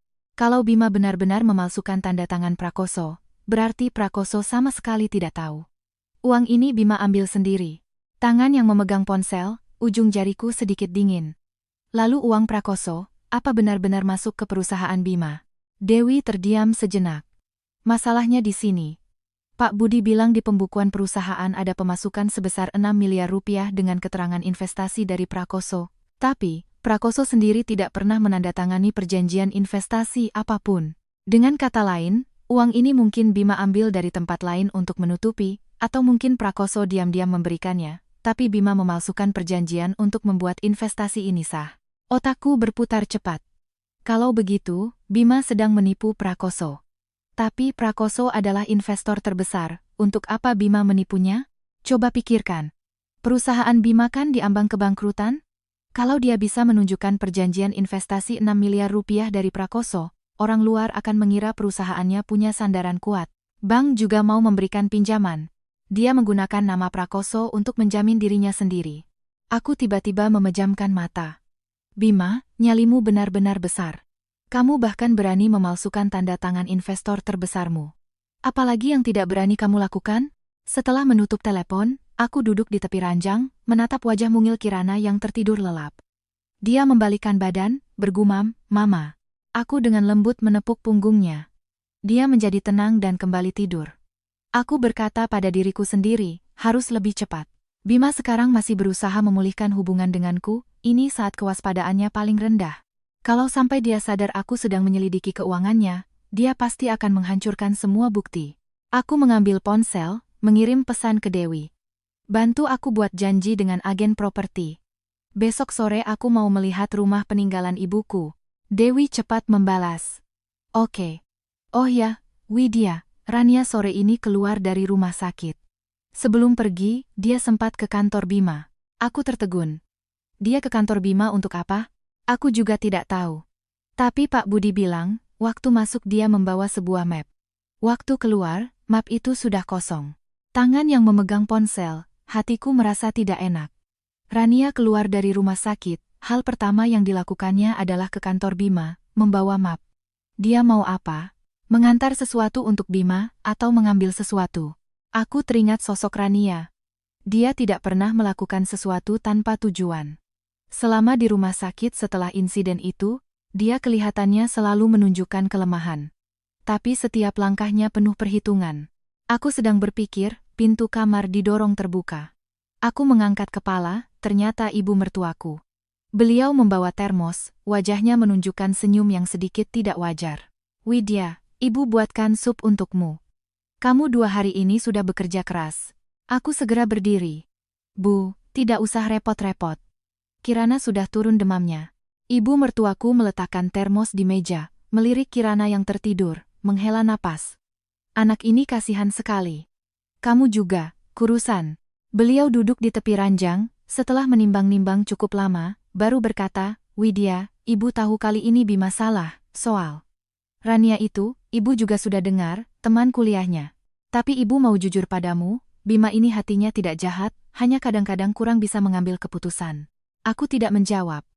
Aku tahu ibu mertuaku datang untuk membujukku rujuk. Tapi sekarang aku tidak ingin berdebat dengannya, juga tidak ingin mendengar pembelaannya untuk Bima. Aku hanya menunduk menatap tanganku yang dibalut perban, tidak bersuara. Ibu mertuaku melihatku diam, melanjutkan, Widya, ibu tahu kamu sekarang sakit hati. Tapi Kirana masih kecil, kamu sendirian mengurusnya nanti susah. Ayah Bima meninggal cepat, ibu hanya punya 1 anak ini. Kalau dia benar-benar cerai denganmu, hati ibu. Aku mengangkat kepala menatapnya. Bu, apa di hati Bima masih ada keluarga ini? Ibu mertuaku tertegun, membuka mulut, seolah ingin mengatakan sesuatu tapi tidak jadi. Beliau terdiam sejenak, tiba-tiba seperti teringat sesuatu. Widya, ada satu hal yang ibu belum pernah ceritakan padamu. Dulu Bima dengan Rania itu, sebenarnya bukan Bima yang memutuskan. Ayah Rania tidak setuju, menganggap keluarga Bima miskin, memaksa Rania ke luar negeri. Makanya mereka putus. Waktu Rania pergi, dia sudah hamil anak Bima. Aku tiba-tiba terkejut menatap ibu mertuaku. Apa yang ibu katakan? Ibu mertuaku memalingkan wajah, suaranya sedikit ragu. Sebelum Rania ke luar negeri, dia pernah menemui ibu. Bilang dia hamil anak Bima, meminta ibu membujuk Bima untuk ikut pergi bersamanya. Tapi waktu itu ibu merasa keluarga seperti ayah Rania tidak bisa kita jangkau, jadi ibu tidak memberitahu Bima. Kemudian Rania ke luar negeri, anaknya juga tidak ada. Bima tidak pernah tahu soal ini. Tangan yang memegang ponsel memutih. Rania pernah hamil anak Bima. Bima tidak tahu. Ibu mertuaku menyembunyikan ini selama 5 tahun, sekarang baru memberitahuku. Apa maksudnya? Merasa Bima berutang pada Rania, jadi kali ini menyelamatkannya dulu bisa dimaklumi? Aku menarik napas dalam-dalam, suaraku berusaha tenang. Bu, kenapa ibu tidak memberitahu Bima lebih awal? Ibu mertuaku menghela napas. Widya, ibu menceritakan ini padamu agar kamu tahu. Di hati Bima selalu ada rasa bersalah pada Rania. Dia bukan tidak mencintaimu, dia hanya merasa berutang padanya. Makanya kali ini dia menyelamatkannya dulu. Ibu bukan membela Bima. Ibu hanya ingin kamu mengerti. Di hatinya bukan tidak ada kamu. Aku menunduk menatap telapak tanganku, perban di bawahnya terasa perih. Aku berkata pelan, Bu, dia merasa bersalah, itu urusannya. Tapi utangnya padaku, utangnya pada Kirana, di saat hidup dan mati dia memilih orang lain, utang ini siapa yang akan membayarnya? Ibu mertuaku terdiam. Beliau duduk di sana, setengah jam tidak bicara. Akhirnya berdiri, dengan lelah berkata, Widya, ibu sudah tua, tidak bisa menasihati kalian lagi. Tapi kamu pikirkan baik-baik, perceraian, apa benar-benar baik untuk Kirana? Aku tidak menjawab. Ibu mertuaku pergi, pintu tertutup di belakangnya. Aku duduk di tepi ranjang, menatap wajah mungil Kirana. Hatiku dipenuhi perasaan yang rumit. Rania pernah hamil anak Bima. Kalau Bima tahu, bagaimana reaksinya? Akan lebih merasa bersalah, atau lebih ingin menebusnya? Kalau Rania menggunakan hal ini untuk memaksa Bima cerai, apa Bima akan goyah? Aku sedang berpikir, ponselku bergetar lagi. Pesan dari Dewi. Widya, aku baru dapat kabar. Rania sore ini ke kantor Bima untuk mengantar sebuah perjanjian. Pak Budi bilang, perjanjian itu dari ayahnya Rania. Isinya, kalau Bima cerai dalam 3 bulan, Prakoso akan menambah investasi 10 miliar rupiah. Aku menatap pesan itu, jari-jariku terasa dingin. Rania mulai bergerak. Dia menggunakan investasi untuk memaksa Bima cerai. Perusahaan Bima sekarang diambang kebangkrutan, 10 miliar rupiah baginya adalah sedotan penyelamat. Apa yang akan dia pilih? Aku meletakkan ponsel, melihat keluar jendela. Langit sudah gelap. Lampu rumah sakit menyala, cahayanya kuning redup. Aku tahu, perang yang sesungguhnya baru saja dimulai. Bima sekarang masih merasa bersalah, masih berusaha memulihkan hubungan denganku. Tapi Rania sudah menyusun siasat di belakang. Kalau aku tidak mendahuluinya, yang menungguku adalah dicampakkan. Aku menoleh pada Kirana. Dia membalikkan badan, bergumam, "Mama, jangan takut." Aku dengan lembut memegang tangan mungilnya, suaraku pelan. "Mama tidak takut, Mama akan melindungimu." Di luar jendela, malam semakin pekat. Sebuah pertarungan tanpa suara sedang dimulai. Hujan kembali turun tengah malam. Aku berbaring di tempat tidur lipat, mendengarkan suara air di luar jendela, jari-jariku tanpa sadar mengusap layar ponsel. Pesan dari Dewi masih menyala. 10 miliar rupiah investasi, cerai dalam 3 bulan. Hitam di atas putih, seperti pisau yang tergeletak di hadapanku. Kirana tidur tidak nyenyak, membalikkan badan, tangannya meraih-raih di udara, bergumam memanggil, "Mama." Aku segera duduk, dengan lembut memegang tangannya. Dia baru kembali tidur nyenyak. Aku menatap wajahnya. Pikiran di hatiku semakin jelas. Aku tidak bisa duduk di sini menunggu Bima membuat pilihan. Aku harus bertindak lebih dulu. Keesokan paginya, telepon dari Dewi datang. Suaranya terdengar efisien. "Widya, rumahnya ada yang mau beli. Menawar 1,48 miliar, tunai, minta serah terima dalam seminggu. Kalau kamu setuju, aku akan minta mereka transfer uang muka." Tangan yang memegang ponsel, hatiku terasa tegang. Rumah tua itu adalah satu-satunya kenangan dari orang tuaku, tempat tinggalku selama lebih dari 20 tahun, setiap batanya terukir kenangan masa kecilku. Tapi aku tahu, sekarang bukan saatnya ragu. Aku menarik napas dalam-dalam. "Jual."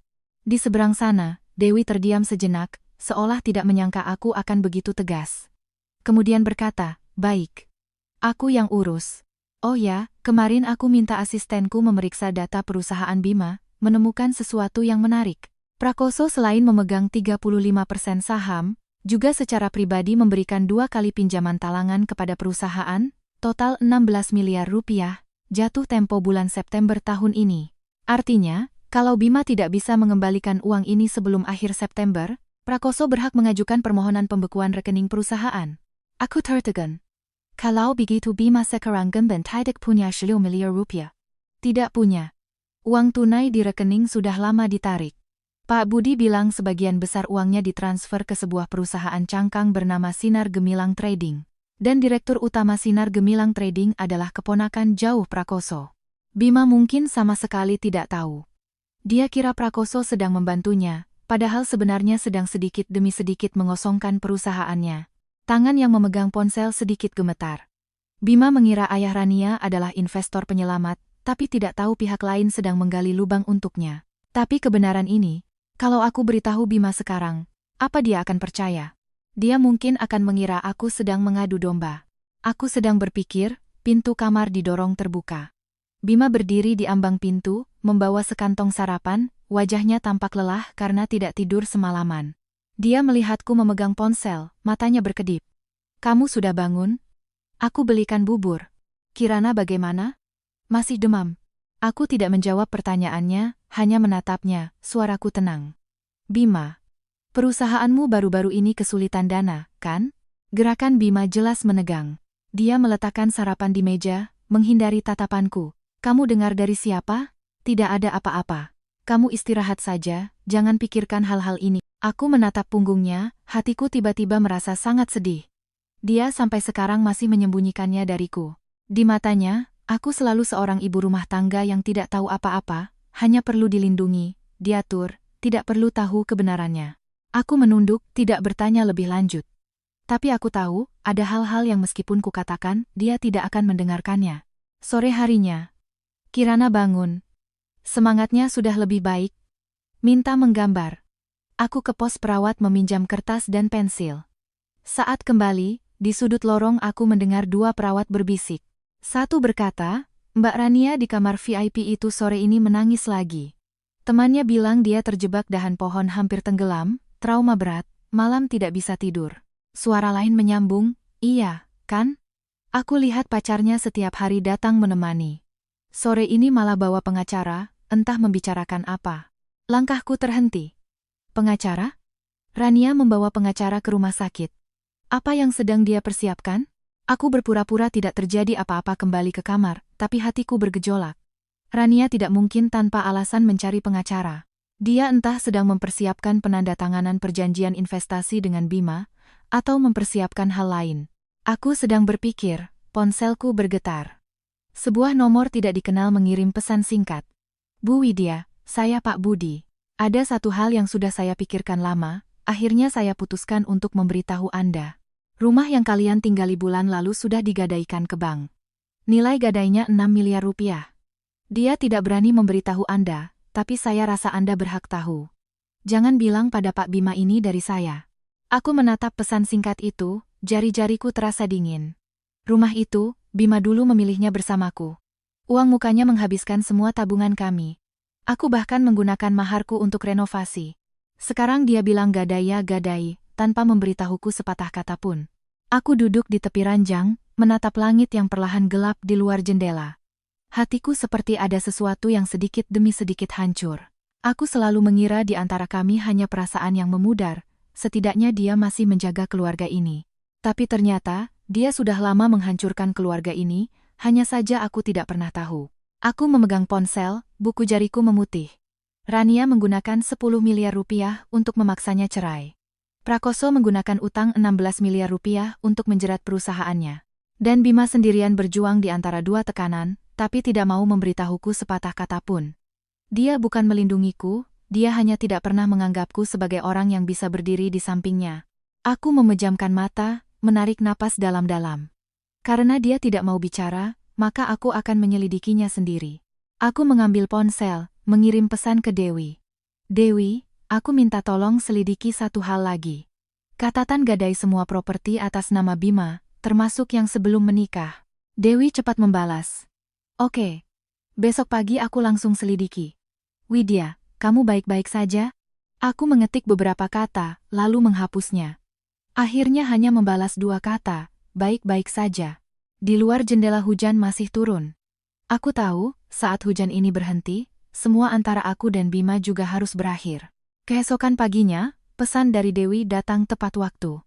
Dia mengirimkan salinan pindaian dokumen, di atasnya tercantum dengan jelas catatan gadai 3 properti atas nama Bima. Rumah yang kami tinggali digadaikan 6 miliar rupiah, sebuah apartemen kecil di pinggir kota digadaikan 1,6 miliar rupiah, dan sebuah mobil digadaikan 300 juta rupiah. Total ketiganya hampir 8 miliar rupiah. Dewi di telepon berkata, Widya, semua gadai ini terjadi dalam 6 bulan terakhir. Artinya, Bima setidaknya sejak Januari tahun ini sudah gali lubang tutup lubang. Pembukuan perusahaannya belum selesai diperiksa. Tapi dari awal terlihat, atas nama pribadinya sudah tidak ada aset bersih. Aku duduk di kursi panjang di lorong rumah sakit, memegang ponsel, merasa seperti disiram seember air es dari kepala sampai kaki. Aku selalu mengira, meskipun cerai, aku bisa mendapatkan setengah bagian rumah, membawa Kirana punya tempat tinggal. Tapi sekarang, semua rumah itu sudah digadaikan. Begitu bank menyitanya, aku bahkan tidak punya tempat tinggal. Aku sedang termenung, sebuah suara datang dari atas kepalaku. Widya. Aku mengangkat kepala, ternyata Rania. Dia mengenakan baju pasien yang longgar, rambutnya tergerai, wajahnya pucat, kelihatannya memang lemah. Dia berdiri di hadapanku, membawa segelas air, wajahnya menunjukkan sedikit permintaan maaf. Widya, aku mau minta maaf padamu. Hari itu di gunung, Bima. Dia untuk menyelamatkanku. Jangan salahkan dia, salahkan saja aku. Aku menatapnya tanpa bicara. Rania melihatku tidak menjawab, maju setengah langkah lagi, suaranya terdengar seperti tangisan. Aku tahu kamu membenciku. Tapi ini benar-benar bukan salah Bima. Waktu itu dia melihatku hampir mati, makanya dia menyelamatkanku dulu. Di hatinya selalu ada keluarga ini, jangan sampai karena masalah ini kamu cerai dengannya. Aku menatap wajahnya yang tampak menyedihkan, tiba-tiba teringat kata-kata Dewi. Rania paling ahli menunjukkan kelemahan. Aku berdiri, berhadapan dengannya, suaraku sangat pelan. Rania, kamu mengatakan ini padaku, apa kamu tulus ingin aku memaafkannya, atau takut aku cerai dengannya akan memengaruhi investasi ayahmu? Wajah Rania sedikit berubah, kemudian dia memaksakan senyum. Widya, apa yang kamu katakan? Bagaimana mungkin aku? Aku tidak menunggunya selesai bicara, memotongnya. Ayahmu mau Bima cerai dalam 3 bulan baru mau menambah investasi 10 miliar rupiah, kamu tahu kan? Wajah Rania benar-benar kaku. Dia membuka mulut, seolah ingin menyangkal, tapi kata-kata itu tertahan di bibirnya. Aku menatapnya, hatiku sangat jernih. Dia datang meminta maaf padaku, karena tahu Bima masih bimbang, ingin mendorongnya sedikit. Dia takut aku tidak setuju cerai akan merusak rencana ayahnya. Aku berbalik hendak kembali ke kamar. Rania memanggilku dari belakang. Widya, menurutmu apa artinya mempertahankan pernikahan ini lagi? Bima sudah tidak mencintaimu. Yang dia cintai adalah aku. Dari kuliah sampai sekarang, di hatinya selalu ada aku. Kamu hanyalah tanggung jawabnya, beban yang harus dia pikul. Langkahku terhenti, tidak menoleh. Suaranya masih melanjutkan, kamu bawa Kirana pergi, baik untuk semua orang. Bima akan memberimu sejumlah uang. Kamu ambil uang itu, bawa anakmu hidup baik-baik. Kenapa harus bertahan di sini, membuat 3 orang menderita? Aku perlahan berbalik menatapnya. Wajahnya menunjukkan ekspresi yakin, seolah sudah melihat akhirnya. Aku berkata pelan, Rania, kamu bilang Bima mencintaimu. Kalau begitu katakan padaku, kalau dia tidak punya apa-apa lagi, apa kamu masih mencintainya? Rania tertegun, tidak menjawab. Aku tersenyum, berbalik pergi.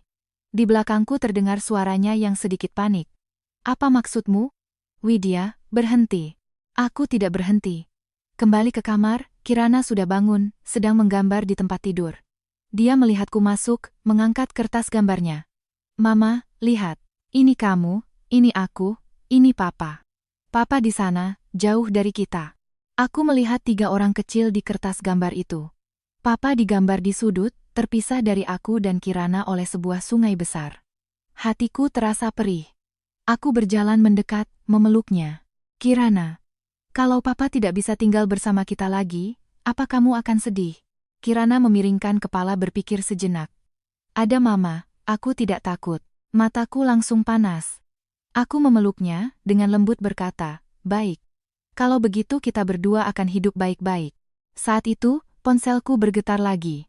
Pesan dari Pak Danu, Ibu Widya, catatan penyelamatan yang Anda minta sudah saya susun dan kirim ke email Anda. Oh ya, ada satu hal yang ingin saya ingatkan. Hari itu saat Bima kembali kedua kalinya, di sampingnya ada seorang pria berjas hujan hitam, bukan dari tim penyelamat. Kalau Anda mau membuat laporan, sebaiknya hal ini juga ditulis. Aku menatap pesan itu, jari-jariku sedikit dingin. Pria berjas hujan hitam? Bukan dari tim penyelamat? Hari itu angin dan hujan begitu besar, Bima jelas-jelas berenang kembali sendirian. Dari mana datangnya orang kedua? Kecuali, orang itu dari awal sudah mengikutinya, hanya saja aku di atap mobil, pandanganku terhalang hujan, tidak melihatnya. Aku memegang ponsel, otakku berputar cepat. Kalau saat Bima kembali kedua kalinya ada orang lain di sampingnya, siapa orang ini? Orang Rania, atau orang lain? Kenapa dia ada di sana? Mengikuti Bima, atau mengikutiku? Aku sedang berpikir, pintu kamar didorong terbuka lagi. Kali ini yang berdiri di ambang pintu adalah Bima. Wajahnya sangat buruk, seolah baru saja mengalami perdebatan sengit. Dia menatapku, suaranya sedikit parau. Widya, Rania tadi mencarimu? Aku menatapnya tanpa menjawab. Bima masuk, pandangannya jatuh pada gambar Kirana, lalu beralih. Dia terdiam sejenak, seolah menyusun kata-kata. Akhirnya berkata, Widya, aku tahu aku salah. Tapi ada beberapa hal yang tidak sesederhana yang kamu pikirkan. Bisakah kamu memberiku sedikit waktu? Aku akan menyelesaikan semuanya. Aku menatapnya, hatiku tiba-tiba merasa sangat tenang. Bima, apa yang mau kamu selesaikan? Kamu menggadaikan rumah kita? Atau lubang 8 miliar rupiah di pembukuan perusahaanmu? Atau ayah Rania yang mau kamu cerai dalam 3 bulan baru mau menambah investasi? Wajah Bima langsung berubah. Dia melebarkan matanya, seolah tidak menyangka aku akan tahu semua ini. Dia membuka mulut, suaranya sedikit gemetar. Kamu, bagaimana kamu tahu? Bima, kamu menyembunyikan begitu banyak hal dariku. Menurutmu aku masih bisa mempercayaimu? Kataku pelan. Bima berdiri di pintu seperti patung batu, membeku. Di luar jendela, suara hujan semakin besar, di langit terdengar guntur yang teredam. Aku tahu, badai ini baru saja dimulai. Bima berdiri di pintu, seolah membeku. Dia membuka mulut, lama sekali baru bisa mengeluarkan suara. Widya, bagaimana kamu bisa tahu semua ini? Aku tidak menjawabnya, hanya menunduk melihat Kirana menggambar. Kirana mengangkat kepala melihat ayahnya, pensil warnanya berhenti sejenak, lalu melanjutkan menggambar seolah tidak melihatnya. Bima berdiri di sana, wajahnya pucat pasi. Setelah beberapa saat, dia baru berkata dengan suara serak, urusan perusahaan akan aku selesaikan. Kamu dan Kirana istirahat saja, jangan pedulikan yang lain. Kata-kata ini membuat sisa kehangatan di hatiku padam.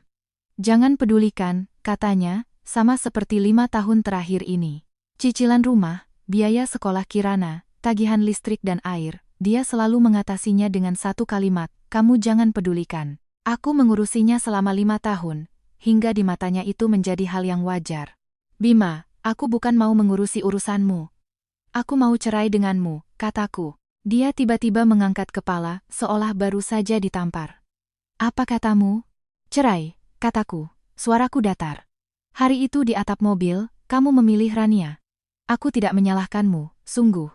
Tapi aku juga tidak bisa berpura-pura tidak terjadi apa-apa. Kirana butuh seorang ayah yang bisa melindunginya. Kamu tidak bisa, biar aku yang melakukannya. Wajah Bima memerah. Dia maju 2 langkah, lalu berhenti seolah terhalang sesuatu. Suaranya bergetar. Widya, hari itu situasinya terlalu kacau, aku tidak sempat berpikir. Aku kembali mencarimu. Waktu aku kembali, atap mobil sudah kosong. Kamu tidak tahu betapa takutnya aku. Takut apa? Tanyaku. Takut aku mati? Atau takut setelah aku mati kamu tidak bisa menjelaskannya pada orang lain? Dia tertegun. Di luar jendela, suara hujan deras menghantam kaca. Kamar menjadi sunyi, hanya terdengar suara pensil warna Kirana menggores kertas. Bima menunduk, terdiam cukup lama.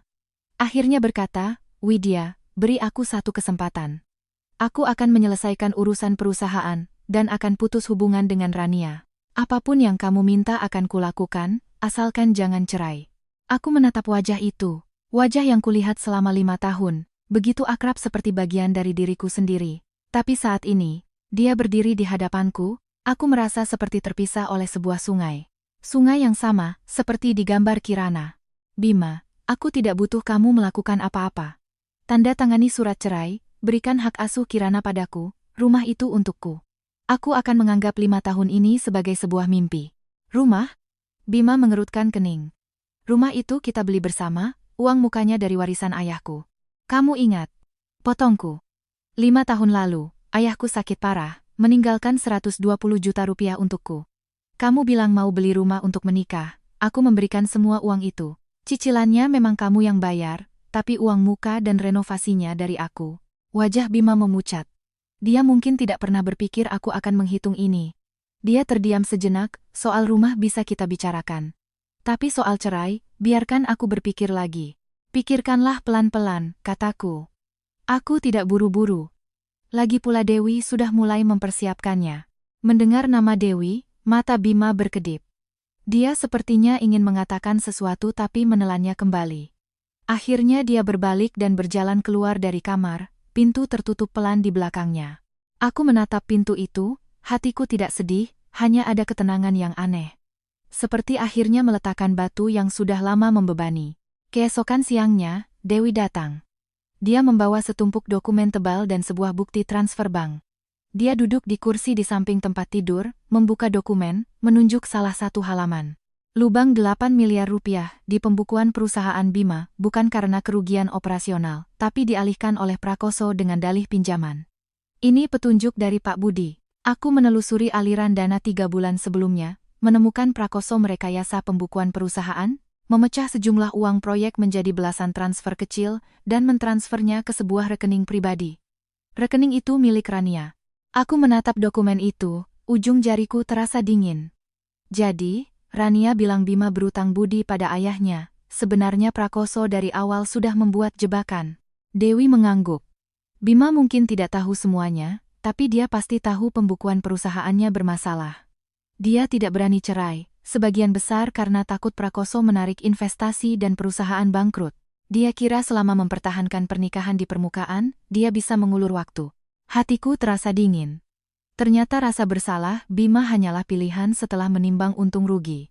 Dia bukan tidak rela melepaskanku, dia tidak rela melepaskan topeng keluarga bahagia yang bisa kuberikan padanya. Dewi menutup dokumen, menatapku. Widya, bukti transfer ini ditambah video di ponselmu, cukup untuk membuat Prakoso jatuh dalam masalah bisnis. Mau kamu gunakan? Aku terdiam sejenak. Gunakan. Bukan untuk balas dendam, tapi agar Kirana nanti tidak perlu hidup dengan melihat wajah orang lain. Dewi tersenyum. Ini baru Widya yang ku kenal. Hari-hari setelah itu seperti diputar cepat. Hari aku keluar dari rumah sakit, Bima tidak menjemputku. Dewi yang datang dengan mobilnya. Kirana duduk di kursi belakang, memeluk tas sekolahnya, bertanya, "Mama, kita nanti tinggal di mana?" "Kita pulang ke rumah nenek." Rumah nenek meskipun tua, tapi halamannya luas, bisa tanam bunga, bisa juga pelihara kucing kecil untukmu, kataku. Mata Kirana berbinar. Benarkah? Benar, kataku. Sore itu, Dewi mengantarkan surat cerai ke kantor Bima. Katanya saat Bima menerima surat itu, wajahnya pucat seperti kertas. Tapi dia tidak langsung menandatanganinya. Dia meneleponku, suaranya parau. "Widya, kamu benar-benar sudah memikirkannya?" "Sudah," kataku. Di seberang telepon, dia terdiam cukup lama. Akhirnya berkata, "Kalau begitu beri aku waktu seminggu. Seminggu lagi aku akan memberimu jawaban." Aku tidak mendesaknya, karena aku tahu seminggu ini dia tidak hanya akan menghadapi surat cerai dariku. Prakoso sudah tahu keberadaan bukti transfer itu, dia lebih panik daripada Bima. Benar saja. 3 hari kemudian, berita tersebar. Perusahaan investasi Prakoso terungkap melakukan rekayasa keuangan, sedang dalam penyelidikan. Ayah Rania pusing 7 keliling, sama sekali tidak peduli lagi dengan perusahaan Bima. Dan Bima, kehilangan sandaran terbesarnya, lubang di pembukuan perusahaannya, tidak bisa ditutupi lagi. Bank mulai menagih pinjaman. Pemasok mengepung di depan pintu menagih utang. Aku melihat semua ini di berita. Dewi duduk di sampingku. Bima kali ini benar-benar jatuh. Kalau dia pintar, dia seharusnya menyerahkan rumah itu padamu, melepaskan hak asuh Kirana. Dia akan menandatanganinya, kataku. Dewi menatapku. Kamu begitu yakin? Karena dia sudah tidak punya apa-apa lagi. Kirana adalah satu-satunya yang bisa dia pegang. Tapi dia tahu aku tidak akan melepaskannya. Dia tidak akan demi sedikit harga diri terakhirnya berperkara denganku sampai akhir. Benar saja, pada hari kelima sore, Bima meneleponku. Suaranya terdengar sangat lelah, seperti tidak tidur beberapa hari. "Widya, suratnya sudah kutandatangani. Rumah itu dialihkan atas namamu. Hak asuh Kirana untukmu.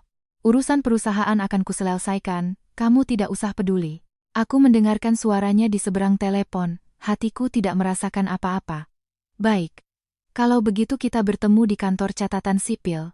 Setelah menutup telepon, aku berdiri di depan jendela, menatap langit setelah hujan. Sinar matahari menembus awan, menyinari pegunungan di kejauhan dengan lapisan emas.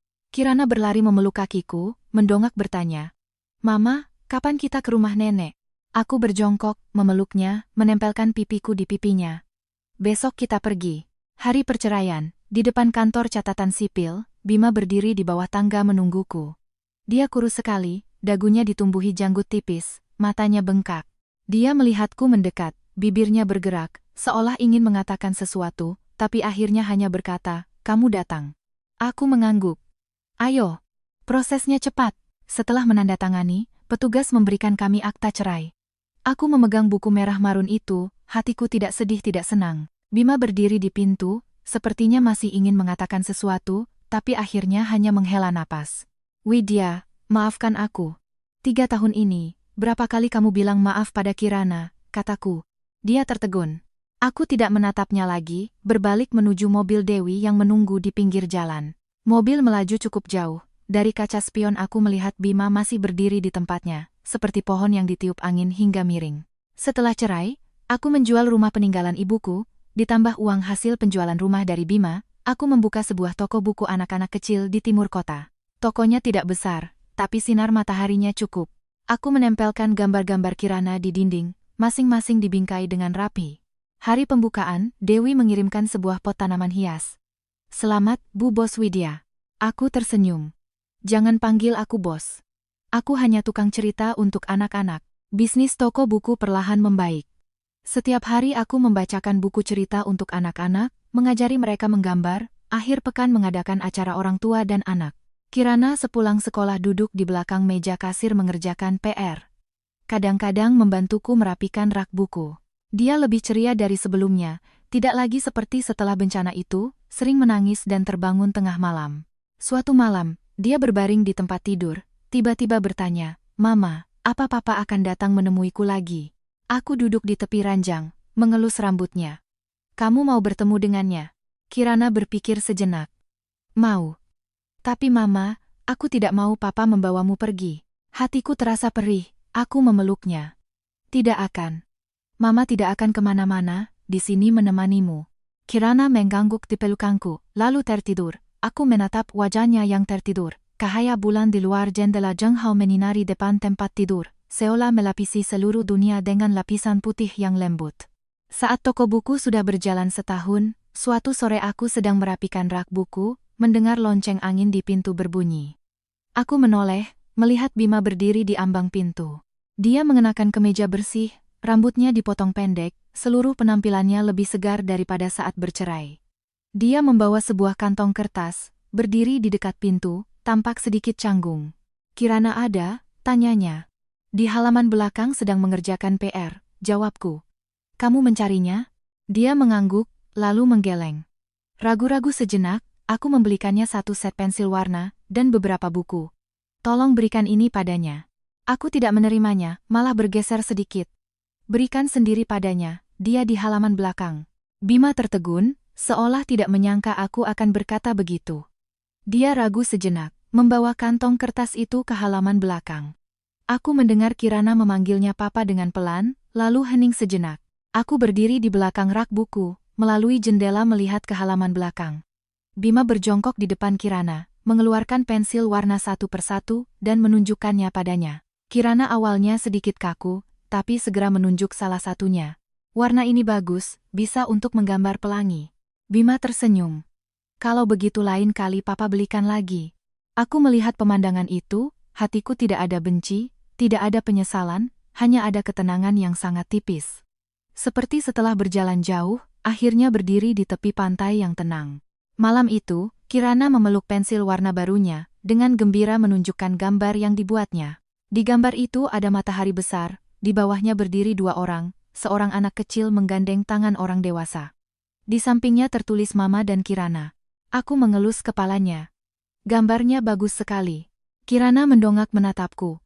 "Mama, papa bilang dia akan datang menemuiku setiap akhir pekan. Boleh aku izinkan dia datang?" "Tentu saja boleh. Kirana mau bertemu papa, kapan saja boleh," kataku. Kirana mengangguk gembira, memeluk gambarnya dan berlari pergi. Aku melihat punggungnya, tali yang tegang di hatiku selama lebih dari setahun akhirnya benar-benar kendur. Keesokan siangnya, Bima datang lagi. Kali ini dia tidak membawa apa-apa, hanya berdiri di pintu, sepertinya sudah menunggu lama. Saat aku membuka pintu, dia menatapku, suaranya sedikit parau. "Widya, aku mau bicara denganmu sebentar." Aku mempersilakannya masuk. Dia duduk di sofa di toko buku, pandangannya jatuh pada gambar Kirana di dinding, terdiam cukup lama. Akhirnya berkata, "Widya, setahun ini aku terus berpikir. Dulu di atap mobil, apa aku benar-benar salah?" "Aku berpikir lama sekali," jawabannya, "aku memang salah. Bukan karena memilih Rania, tapi karena di hadapanmu, aku tidak pernah benar-benar berpihak padamu." Aku menatapnya tanpa memotong. Setelah perusahaan bangkrut, Rania pergi, ayahnya juga masuk penjara. Aku sendirian tinggal di kontrakan, setiap hari bangun tidak tahu harus berbuat apa. Aku sudah beberapa kali ke psikolog. Dia mengangkat kepala menatapku. "Widya, aku tidak memohon maafmu. Aku hanya ingin mengatakan satu hal padamu. Kamu adalah ibu terbaik di dunia. Juga istri terbaik. Aku yang tidak punya berkah." Aku terdiam sejenak. "Bima, masa lalu sudah tidak aku benci lagi. Tapi aku juga tidak bisa kembali. Aku sekarang hidup sangat baik, Kirana juga. Kalau kamu mau menemuinya, kapan saja boleh datang. Tapi antara aku dan kamu, hanya bisa seperti ini." Bima mengangguk, seolah sudah menduga jawaban ini. Dia berdiri, berjalan ke pintu, lalu menoleh padaku sekali lagi. Widya, terima kasih. Terima kasih sudah membiarkan Kirana masih memanggilku papa. Setelah dia pergi, aku berdiri di depan jendela, melihat punggungnya hilang di ujung jalan. Matahari terbenam mewarnai seluruh langit menjadi oranye kemerahan. Gedung-gedung di kejauhan dilapisi lapisan emas. Kirana berlari dari halaman belakang, menarik tanganku. Mama, aku lapar. Aku berjongkok, memeluknya. Ayo, Mama masakan untukmu. Lampu toko buku menyala, cahaya kuning hangat menembus kaca jendela, jatuh di tangga depan. Aku memeluk Kirana masuk ke dapur. Air di panci mendidih, uap putih mengepul. Di luar jendela, senja musim panas tenang dan panjang. Aku tahu, setiap hari setelah ini akan seperti ini, sedikit demi sedikit menjadi terang dengan stabil.